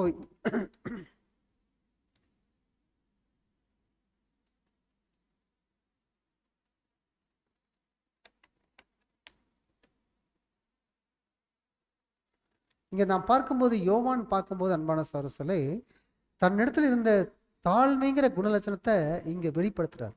எப்படின்னா, ஒருவேளை அவர் எப்படி எழுதியிருக்கலாம் அப்படின்னா, நான் தான் முதல்ல வந்து கர்த்தரை பார்த்தேன். நம்முடைய இளந்தம் சொல்லும் போது அதுதான் சொல்லுவார். ஒருவேளை யோவானுக்குள்ள அந்த தாழ்மைங்கிற குணம் இல்லாத இருந்துச்சுன்னா அவர் எப்படி எழுதுறதுக்கு வாய்ப்பு உண்டு அப்படின்னா, நான் தான் என்ன பண்ணியிருப்பேன், கர்த்தர் இயேசுவை பார்த்து அந்திரேயாவை அழைச்சிட்டு போய் கர்த்தர் இயேசுவை நான் மேசியாவை கண்டேன்னு சொல்லி கூட்டிகிட்டு போனேன் அப்படின்னு கூட என்ன பண்ணிக்கலாம், எழுதியிருக்கலாம். ஆனால் அப்படி எழுதலை. அந்திரேயாவுடைய பெயரை என்ன பண்ணுறாருங்க, எழுதுறாரு. ஆனால் தன்னுடைய பேரை என்ன பண்ணுறாருங்க, அவர் அந்த இடத்துல எழுதலை. இது எதை குறிக்குது அப்படின்னா, அவருக்குள்ள இருந்த தாழ்மையான குணலட்சணங்களை குறிக்குது அன்பான சகோதரர்களே. அப்போ பாருங்க, அந்த 12 அஸ்திபார கற்கள்ல இருக்கக்கூடிய அந்திரேயா, யோவான், பிலிப்பு, பேதுரு, இவங்கெல்லாம் பாருங்க எப்படிப்பட்ட ஒரு தாழ்மையான குணலட்சணங்கள் அவங்களுக்குள்ள இருந்திருக்கு பாருங்க. இந்த தாழ்மையான குணலட்சணம் எந்த அளவுக்கு அவங்க வளர்த்துருக்காங்க. அப்போ அதே அந்த தாழ்மையான குணலட்சணம் நமக்குள்ளாகவும் என்ன பண்ணணும், வளர்க்கணும். அப்படி வளர்க்கும் போது தான் நாம கர்த்தருடைய சீசனாக நாளுக்கு நாள் நாம வளர முடியும். அன்பான சகோதர சகோதரி, அப்போ இங்க நாம் பார்க்கும்போது அன்புக்குரிய சகோதர சகோதரி, அப்போ இவர் கூட நான் பார்க்குறோம், அந்திரேயா என்ன பண்ணிட்டாரு, உடனே யார் இடத்துல போறாரு, பேதுரு இடத்துல போறாரு. பேதுரு யாரு, அந்திரேயாவுக்கு அவருடைய அண்ணன். அப்போ அவருடைய அண்ணன் இடத்துல முதல்ல போறாருன்னா இது எதை குறிக்குது அப்படின்னா சகோதர அன்பை குறிக்குது. சகோதர சிநேகம், சகோதர சிநேகம் நான் படிக்கிறோமா இல்லைங்களா? அந்த குணலட்சணங்கள்ல நம்ம பேதுரு எழுதும்போது 2 பேதுருல எழுதும்போது அவர் கூட எழுதுவார். அந்த 6வது குணலட்சணம் என்னங்க, சகோதர சிநேகம். இந்த சகோதர சிநேகம் இருக்கிறவங்க முதலாவது யார் இடத்த போவாங்க, அவங்களோட சகோதர இடத்துல போய் இந்த காரியத்தை சொல்லலாம், இந்த ஆசீர்வாதத்தை அவங்களும் பற்றுக்கொள்ளட்டும் அப்படி சொல்லிட்டு போறாங்க. அது என்ன பண்ணிட்டாருன்னா அந்திரேயா முதலாவது பேதுரு இடத்துல போய் சொல்லியிருப்பார். அப்போ பேதுரு இடத்துல போய் சொன்னோடனே பேதுரு என்ன பண்ணியிருப்பார், உடனே கிளம்பியிருப்பாரா? துரிதமா, ஏன்னா அவர் நமக்கு பேதுருடைய குணலட்சணங்கள் நமக்கு தெரியும். உடனே என்ன பண்ணுவாருங்க, துரிதமா வேகமா கிளம்புவார். ஆனா உடனே அவர் போனோடனே கர்த்தர் வந்து பேதுரு வரதை பார்த்துட்டு என்ன சொல்லிட்டாரு, வாசிச்சிட்டு 41. அவன் முதலாவது தன் சகோதரனாகிய சீமோனை கண்டு மேசியாவை கண்டோம் என்று சொன்னான். மேசியா என்பதற்கு கிறிஸ்து என்று அர்த்தமாம். பின்பு அவனை இயேசுவினிடத்தில் கூட்டிக் கொண்டு வந்தான். இயேசு அவனை பார்த்து, நீ யோனாவின் மகனாகிய சீமோன், நீ கேபா எனப்படுவாய் என்றார். கேபா என்பதற்கு பேதுரு என்று அர்த்தமாம். அப்போ பேதுரு வந்து கர்த்தரிடத்துல வரும்போது கர்த்தர் வந்து பேதுருவுக்கு ஒரு பேர் வைக்கிறார். என்ன பேர் வைக்கிறாரு, கேபான்னு வைக்கிறார். கேபாங்கிறதுக்கு என்ன அர்த்தம், பேதுருன்னு அர்த்தம். அப்போ கேபாங்கிறதுக்கு பேதுருன்னு அர்த்தம் அப்படின்னா அப்போ பேதுருடைய உண்மையான பேர் என்னங்க, சீமோன். அவ்வளவுதான், யோனாவின் மகனாகிய சீமோன். நமக்கு எல்லாருமே உடனே என்னத்தான் சொல்லுவான், பேதுரு பேதுரு சொல்லுவான். அவருடைய உண்மையான பேரு சீமோன் மட்டும்தான். ஆனா இந்த பேதுருன்னு வச்சது யாருன்னா கர்த்தர் வச்சார். அப்போ இந்த பேதுருங்கிற வச்ச பேருக்குண்டான ஆழமான அர்த்தம் இருக்குதுங்க. என்ன ஆழமான அர்த்தம் அப்படின்னா கல்லுன்னு அர்த்தம். அப்போ இந்த கல் அப்படின்னா அப்பயே கர்த்தர் வச்ச பேருக்கு அந்த கல்லுங்கிற அர்த்தம் என்னன்னா, ராஜ்யத்துல மகிமையான அந்த ஆலயத்துல ஒரு ஜீவனுள்ள ஒரு கல்லாக நீ மாறுவேங்கிறார். பாத்தீங்களா, ராஜ்யத்துல அந்த மகிமையான ஒரு அந்த ஆலயத்துல அந்த ஜீவனுள்ள ஒரு கல்லாக மாறுவ நீ இருப்பேங்கிறது தான் அந்த அர்த்தம். அப்ப பேதுருவுக்கு பாருங்க, பேதுருவை கூட்டிட்டு வந்தோடனே பேதுரு பார்க்கறாரு கர்த்தரை பார்த்தோன்னே ஒரு பேர் வைக்கிறாரு பேதுருவுக்கு. அந்த பேதரையும் அவர் பெற்றுக்கொண்டாரு. பேதுரு வந்து அந்த ஒரு பேரையே கூட பெற்றுக்கொண்டாரு. கர்த்தரிடத்துல அந்த சீசன் ஆகக்கூடிய வாய்ப்பையும் பெற்றுக்கொண்டாரு. ராஜ்யத்துக்கு உண்டான ஆசீர்வாதத்தை கூட பெற்றுக்கொண்டாரு கூட பார்க்குறான். பானசார சொல்ல அதே போலத்தான் இன்றைக்கு நாம் இன்றைக்கு சத்தியத்துக்குள்ள வந்திருக்கிறோம் அப்படின்னா நாம் என்ன பண்ணணும், முதலாவது நம்ம உற்றார் உணர்வுல முதலாவது சகோதர மத்தியில் என்ன பண்ணணும், சொல்லணும்.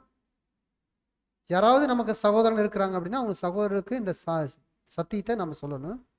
அடுத்து யார் சொல்லணும், ஒருவேளை ஒரு கணவன் வந்து சத்தியத்தை வராரு, ஒருவன் மனைவி ஒரு சத்தியத்தை வந்துக்கிறாங்க அப்படின்னா மனைவி சத்தியத்தை வந்தால் என்ன பண்ணணும், கணவனத்தில் போய் சொல்லணும் இந்த ஆசீர்வாதத்துக்குள்ள வர்றதுக்காக. இதெல்லாம் ஒரு அவங்க மேலே இருக்கிற ஒரு உறவு ஆசீர்வாதத்தை கொண்டு போய் நம்ம செலுத்தக்கூடும். இதுதான் நமக்குள்ள இருக்கக்கூடிய அந்த சகோதர சிநேகம். அன்பான சார் சொல்லும். அப்ப இந்த சத்தியத்தை நாம கொண்டுட்டு போய் இப்படி சொல்லணும்னு பார்க்கிறேன். அன்பான சார் சொல்லும். அப்ப மறுநாளிலே கர்த்தர் இயேசு எங்க போறாரு, பிலிப்பு இடத்துல போறாரு. அப்ப பிலிப்பு இங்க என்ன பண்றாரு அப்படின்னா கலிலியாவுக்கு போகும்போது தான் பிலிப்பு அழைக்கிறார். ஆனா எல்லாரும் என்னதான் நினைச்சிட்டு இருந்திருப்பாங்கன்னா, இந்த 2 சீசர்கள் கர்த்தர் இயேசுக்கு பின்னாடி போனது யாருன்னு சொல்றாங்க. எல்லாருமே அநேகர் என்னதான் சொல்றாங்க, அந்திரேயா பிலிப்புன்னு சொல்லிட்டு இருக்கிறாங்க. அப்படிதான் சொல்றாங்க, அந்திரேயா பிலிப்புன்னு சொல்லிட்டு இருக்காங்க. ஆனா பிலிப்பு இல்லைங்க, யோவானு அந்திரேயாவும் தான் பின்னாடி போனாங்க. ஆனா வசனம் தெளிவா இருக்கு. மறுநாளிலே அப்படின்னு சொல்லும்போது மறுநாளில் எங்க போறாரு? கலிலேயாவுக்கு போகும்போது பிலிப்புவை அழைக்கிறாருன்னு பார்க்கிறோம். வாசிச்சுட்டு மறுநாளிலே இயேசு கலிலேயாவுக்கு போக மனதாயிருந்து பிலிப்புவை கண்டு, நீ எனக்கு பின் சென்று வா என்றார். பாத்தீங்களா? அதான் பிலிப்புவை கண்டு எனக்கு பின் சென்று வான்னு சொல்றாரு. அப்போ பிலிப்பு என்பவர் யாருங்க? பிலிப்பு நாத்தானியேலும் பிலிப்பு ரொம்ப ஃப்ரெண்ட்ஸ். நாத்தானியேலும் பிலிப்பு ரொம்ப ஃப்ரெண்ட்ஸ், நண்பர்கள். அப்போ இவங்க என்ன பண்ணிட்டாங்கன்னா, பிலிப்பு பார்க்கும்போது பிலிப்பு வந்து என்ன பண்ணுறாருங்க, கூப்பிட்டோன்னே கத்தரை கூப்பிட்டோன்னே இவர் போகிறாரு. போனோடனே அவருக்கு என்ன என்ன உற்சாகம் வந்திருக்கும்? நம்ம மேசியாவை கண்டுட்டோம், நமக்கு இப்படிப்பட்ட ஒரு ஆசீர்வாதத்தை நம்ம பெற்றுக்கொண்டோம். அப்போ நாமளும் யாரை குறித்து நாம் பார்க்கலாம், நம்முடைய நண்பர்கிட்ட போய் சொல்லலாம் அப்படின்னு சொல்லிட்டு அங்கே போகிறார். ஆனால் இவங்க பிலிப்புவும் நாத்தானியாலும் எப்படிப்பட்டவங்க அப்படின்னா, அதுதான் வசனம் சொல்லுது, மேசியாவை குறித்து வேத வாக்கியங்களை ஆராய்ந்து பார்க்கக்கூடிய ரெண்டு பேரும். ஏன்னா நாத்தானியத்தில் இவர் என்ன சொன்னார்? பிலிப்பு 45 வசனம் சிஸ்டர். பிலிப்பு நாத்தானியேலை கண்டு, நியாய பிரமாணத்தினாலே மோசேயும் தீர்க்கதரிசிகளும் எழுதி இருக்கிறவரை கண்டோம். பார்த்தீங்களா? அப்ப இவங்க ஆராய்ச்சி பண்ணிட்டு இருந்துக்கிறாங்க.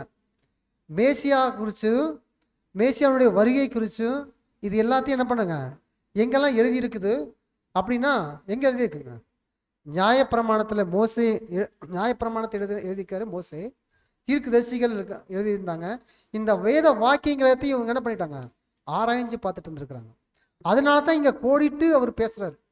எப்படி பேசுறாரு அப்படின்னா, வாசிச்சுட்டு, அவர் யோசேப்பின் குமாரனும் அதான் பிலிப்பு நாத்தானியேலை கண்டு நியாயப்பிரமாணத்திலே மோசேயும் தீர்க்கதரிசிகளும் எழுதியிருக்கிறவரை கண்டோம், அவர் யோசேப்பின் குமாரனும் நாசரேத் ஊரானும் ஆகிய இயேசுவே என்றார்.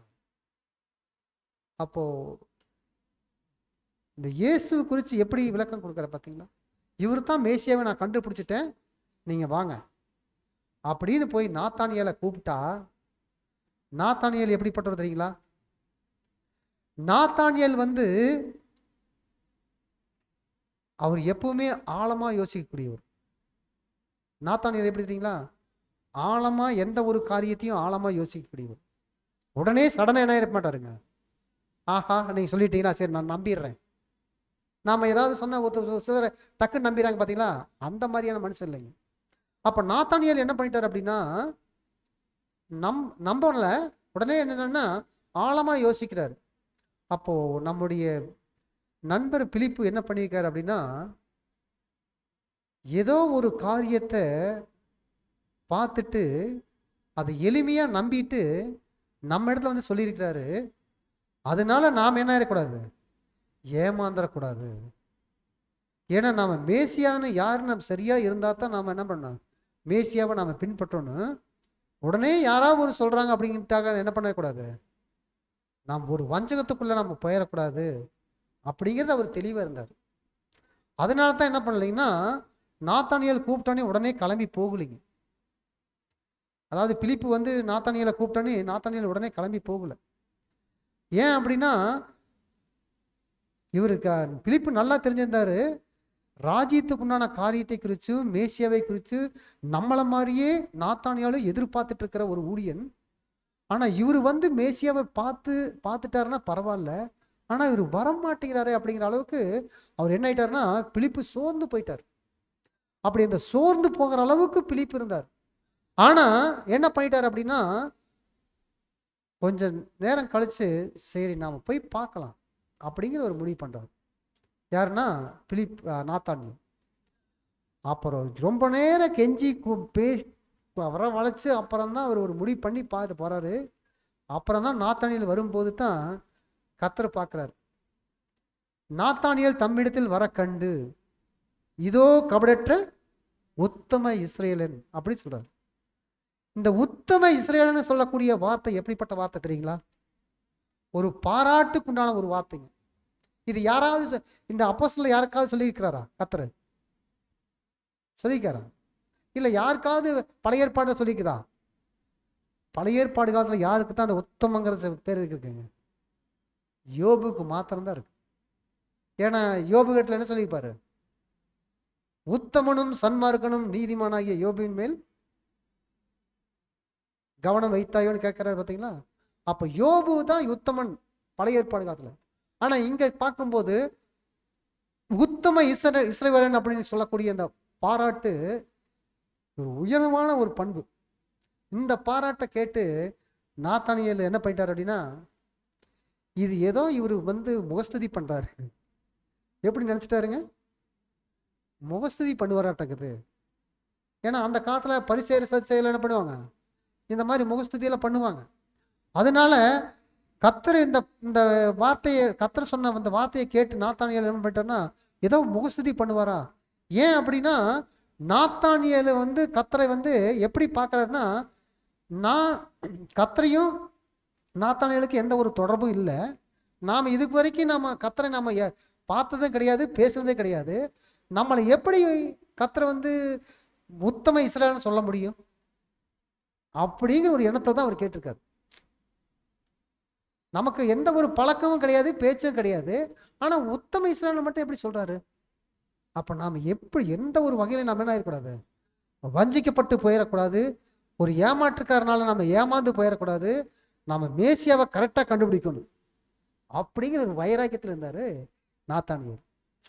அப்போ நாத்தானியேல் இப்படி வைராக்கியத்தோட இருக்கும்போது தான் கர்த்தர் அடுத்து பதில் சொல்றாரு. வாசிஸ்டர். அதற்கு நாத்தான்வேல், நீர் என்னை எப்படி அறிவீர் என்றான். இயேசு அவனை நோக்கி, அதற்கு நாத்தானியேல், நீர் என்னை எப்படி அறிவீர்னு கேட்கிறாரு.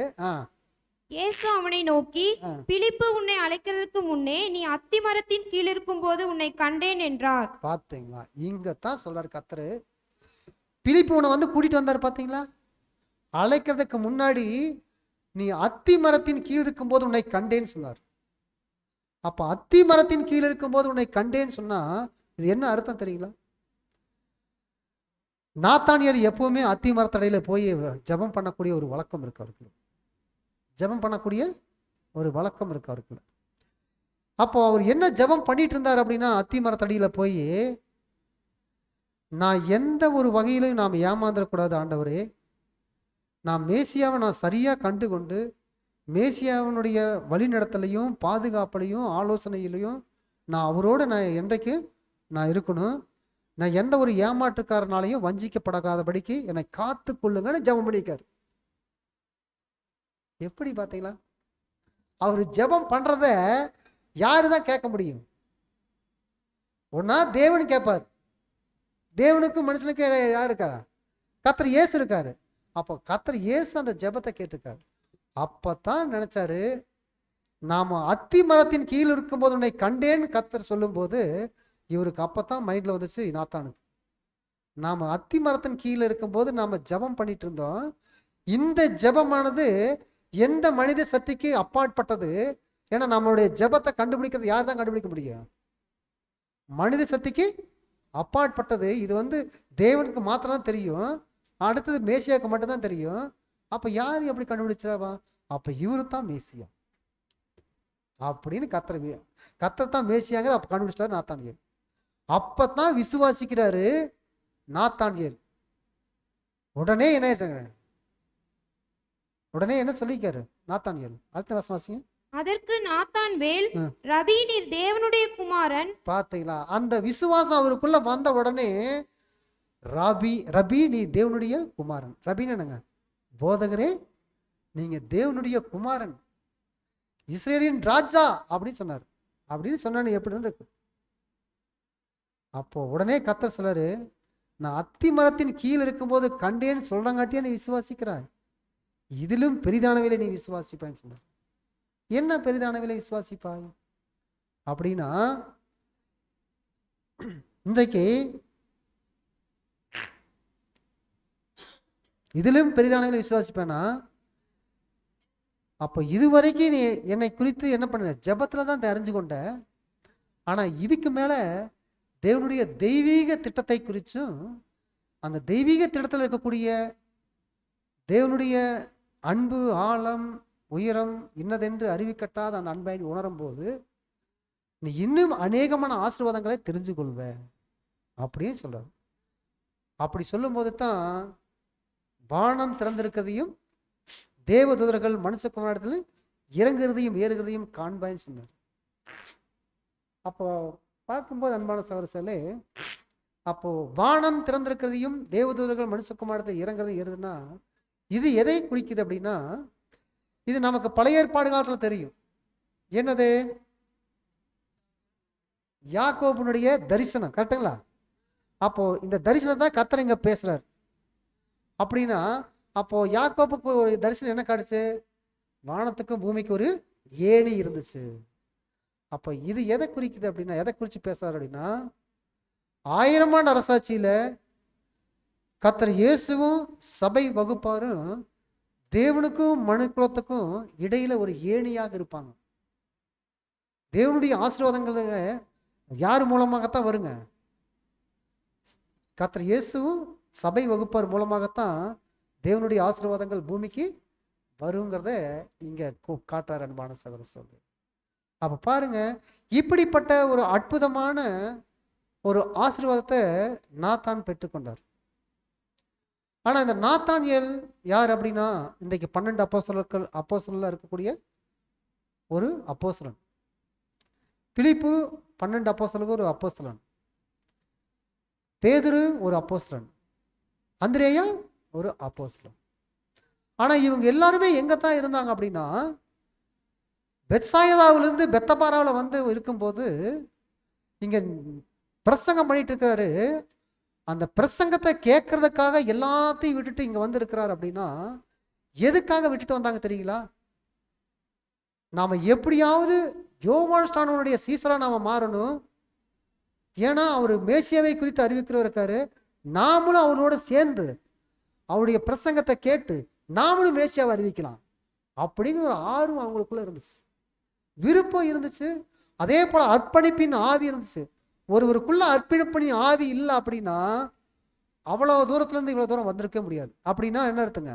பெத்சாயிதா இருந்து பெத்தபாராக்கு வந்திருக்க முடியாது. அப்படின்னா இன்னைக்கு ஒரு 100 கிலோமீட்டர் இருக்குன்னு வச்சுக்கோங்க. அந்த 100 கிலோமீட்டர்ல இருந்து ஒருவர் வீட்டையும், நாம இன்றைக்கெல்லாம் 100 கிலோமீட்டர்னா பஸ்ல ஏறி என்ன ஆயிடுவாங்க? இன்றைக்கு நாம என்ன பண்றோம்? 100 கிலோமீட்டர்னா பஸ் ஏறி 2 மணி நேரத்துல போய் அங்க இறங்கி அங்க பிரசங்கத்தை கேட்டு அடுத்து இங்க வீட்டுக்கு வந்துடுவான். அன்றைய நாள்ல இருந்துச்சா? அப்படிலாம் கிடையாது. அன்றைய நாள்ல கால்நடையா தான் நடந்து போகணும்.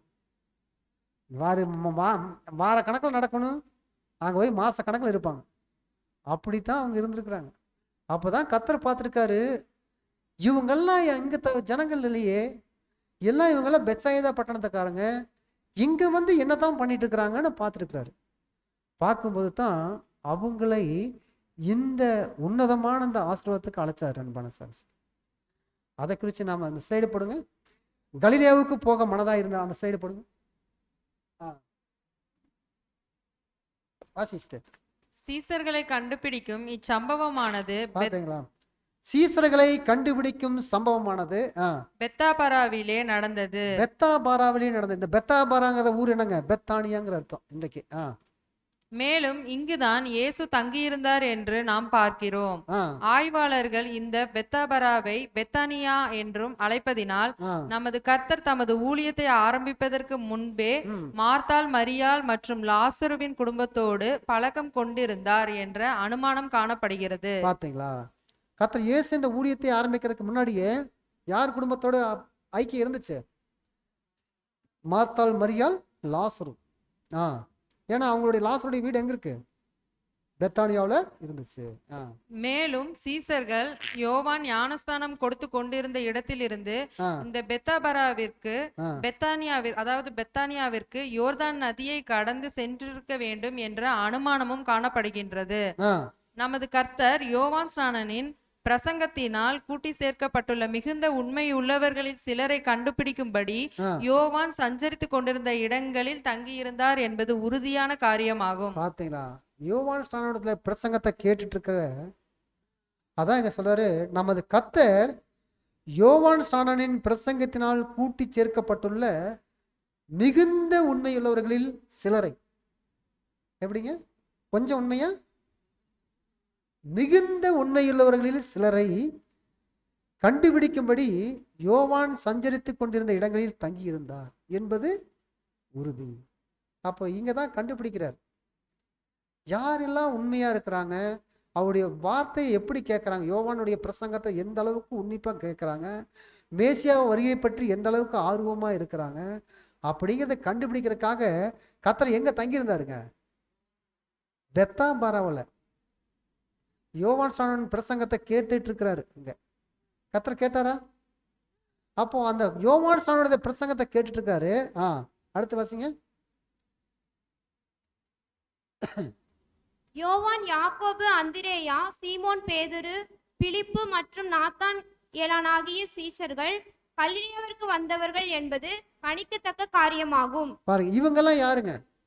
அதாவது யோவான், யாக்கோபு, அந்திரேயா, சீமோன் பேதுரு, பிலிப்பு, நாத்தானியேல் இவங்கெல்லாம் கலிலேயாக்காரங்க, கலிலேயா ஊரை சேர்ந்தவங்க. ஆனால் யூதேயாவில் இருக்கிறவங்க யாருன்னா யூதாஸ். இந்த மனுஷர்கள் தங்கள் வீடுகளில் இருந்து இத்தனை தொலைதூரத்தில் வந்து என்ன பண்ணி கொண்டிருந்தார்கள்? இவர்கள் யோவானுடைய பிரசங்கத்தை கேட்ட திரளான ஜனங்களில் சிலராக காணப்பட்டவர்கள் என்றும் இவர்கள் வரவிக்கிற மேசியாவின் மீது ஆழமான விருப்பம் கொண்டவர்களானபடியால் நீண்ட பிரயாணம் மேற்கொண்டு யோவான் ரொம்ப தூரம் பிரயாணம் மேற்கொண்டிருக்கிறாங்க. இவங்க ஆழமான விருப்பம் கொண்டிருந்துக்கிறாங்க. அப்ப பாருங்க, இவங்க எல்லாமே எங்க வந்திருக்கிறாங்க? இந்த பிரசங்கத்தை கேட்க, யோவான் ஸ்நானனுடைய பிரசங்கத்தை கேட்கறதுக்காக வந்திருக்கிறாங்க.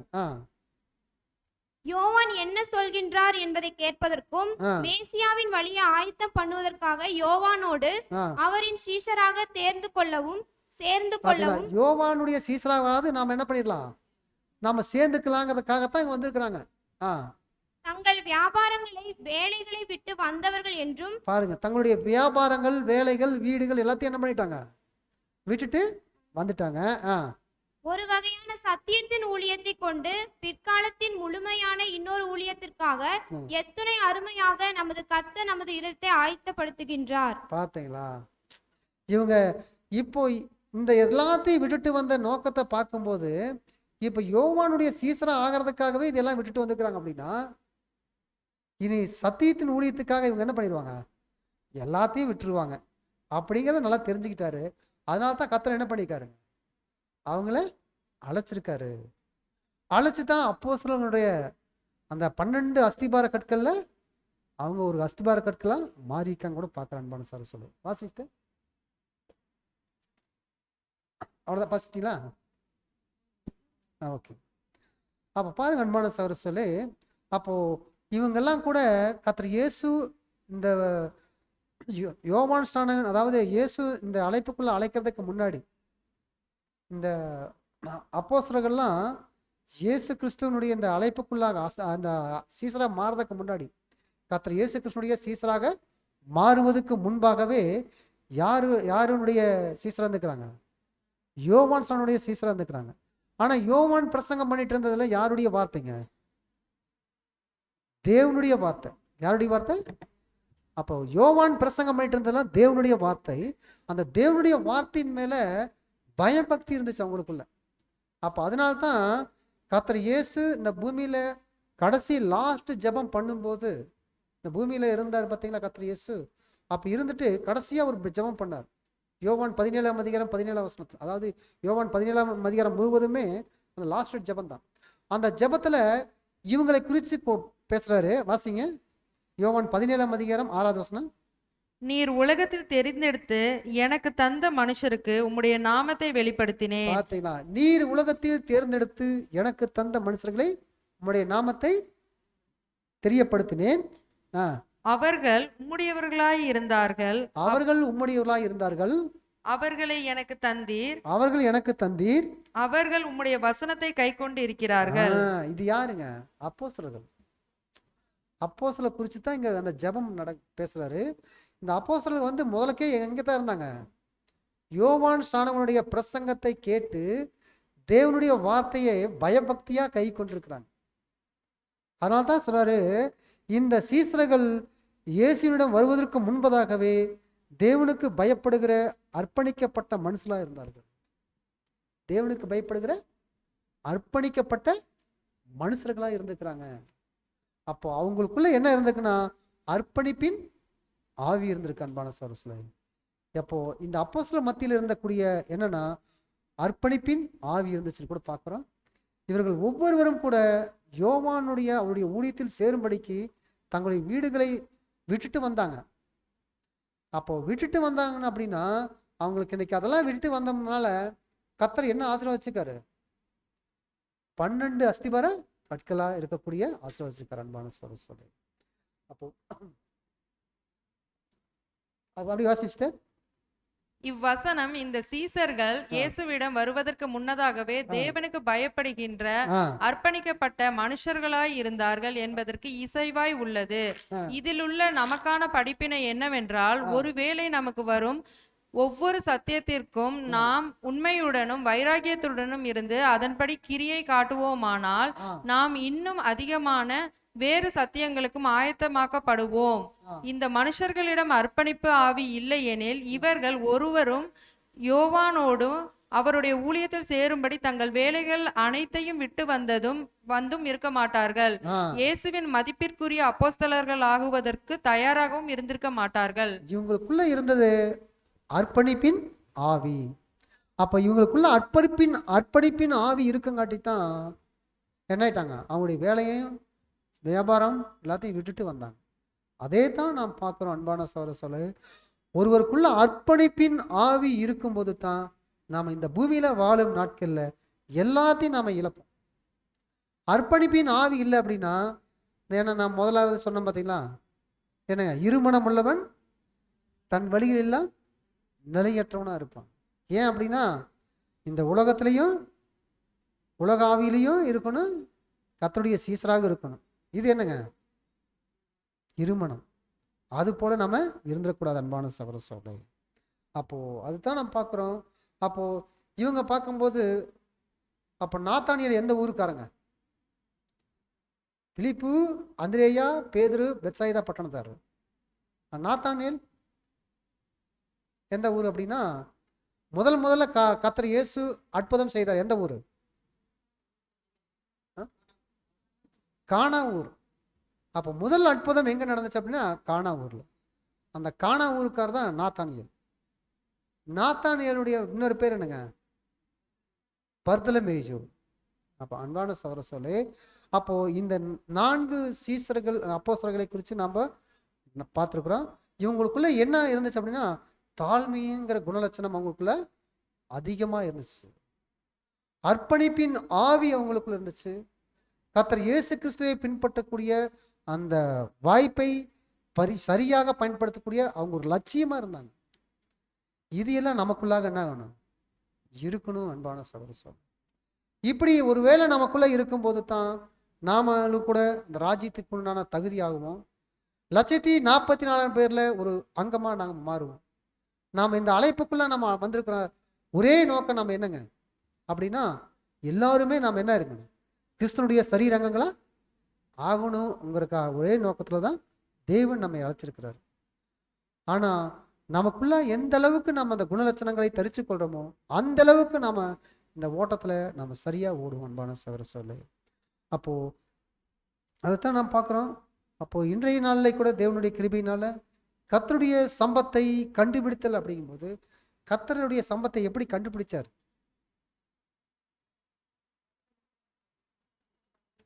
கர்த்தருடைய சம்பத்தை எப்படி கண்டுபிடித்தார் அப்படின்னா அர்ப்பணிப்பின் ஆவி. அதைத்தான் பார்க்கணும். ஏன்னா அவங்க அர்ப்பணிப்பின் ஆவி இல்லாம அவ்வளவு தூரத்துல இருந்து இங்க வர்றதுக்க முடியாது. எங்க இருந்து? பெத்சாயிதா பட்டணத்துல இருந்து பெத்தாபாராவுக்கு வர முடியாது.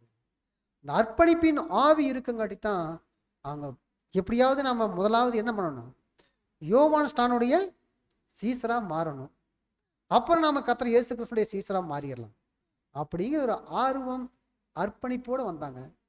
அந்த அர்ப்பணிப்பின் ஆவி இருக்குங்காட்டி தான் இந்த அழைப்புக்குள்ள அவங்க அற்புதமா வந்திருக்கிறாங்க அன்பான சகோதரர்களே. அதே போல நமக்குள்ளேயும் கூட அர்ப்பணிப்பின் ஆவி நமக்கு இருக்கணும். அர்ப்பணிப்பின் ஆவின்னு என்ன?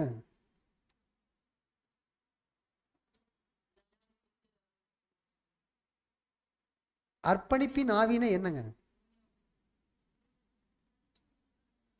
அப்படியே திரும்ப திரும்ப சொன்னா அர்ப்பணிப்பின் ஆவின்னு என்னன்னா அவங்க எப்படி எல்லாவற்றையும் விட்டுட்டு வந்தாங்களோ அதுதாங்க அர்ப்பணிப்பின் ஆவி. அதே தான் நாமளும் செய்யணும். அப்ப நாம் எல்லாம் உலக பிரகாரமான காரியத்தை எல்லாத்தையும் விட்டுட்டு நான் வந்துட்டோம் அப்படின்னா, கர்த்தர் இயேசு கிறிஸ்து அந்த இடுக்கமான பாதையில உட்பிரவேசிக்கிறதுக்கு நான் வந்துட்டோம் அப்படின்னா அதுதான் அர்ப்பணிப்பின் ஆவி. ஒருவேளை உலகத்துக்குள்ளேயே நல்லா வாழணும், கர்த்தருடைய சீசராக இருக்கணும் அப்படின்னா அது இருமனம் உள்ளவன் தன் வழியெல்லாம் நிலையற்றவனா இருப்பான்.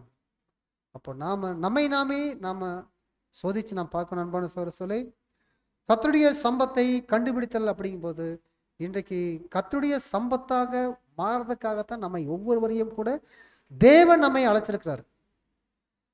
கர்த்தருடைய சொத்தாக நாம இருக்கணுங்கிறதுக்காகத்தான் தேவன் அழைச்சிருக்காரு. அது நாம சொத்தாக மாறணும் அப்படின்னா 144,000 பேர்ல ஒரு அங்கமாக மாறும்போது தான் கர்த்தருடைய சம்பத்தாக நாம் மாறுவோம். ஆனா இன்னைக்கு என்ன பண்ணிக்காருங்க, கண்டுபிடிச்சிருக்காரு. கண்டுபிடிச்சுன்னா என்னருங்க, இவங்கெல்லாம் இந்த அழைப்புக்குள்ள வந்தாங்கன்னா சொத்தாக மாறுவாங்க அப்படின்னு சொல்லி அழைச்சிருக்காரு. அன்பான சகோதரர்களே, அப்போ அன்புக்குரிய சகோதரர்களே, இந்நாளிலும் கூட உங்கள் மத்தியிலே கூட தேவனுடைய மகத்துவம் உள்ள சத்திய வார்த்தைகளை கூட பேசுறதுக்கு அடியனுக்கு தேவன் இரக்கம் பாராட்டினார். இன்றைய நாளிலே கூட தேவனுடைய கர்த்தருடைய சம்பத்தை கண்டுபிடித்தல் என்ற தலைப்பிலே கூட உங்கள் மத்தியிலே பேசுறதுக்கு தேவன் கிருபை பாராட்டினார். பொறுமையோட கேட்ட யாவரையும் தேவன் தாமே ஆசீர்வதிப்பாராக. ஆமென்.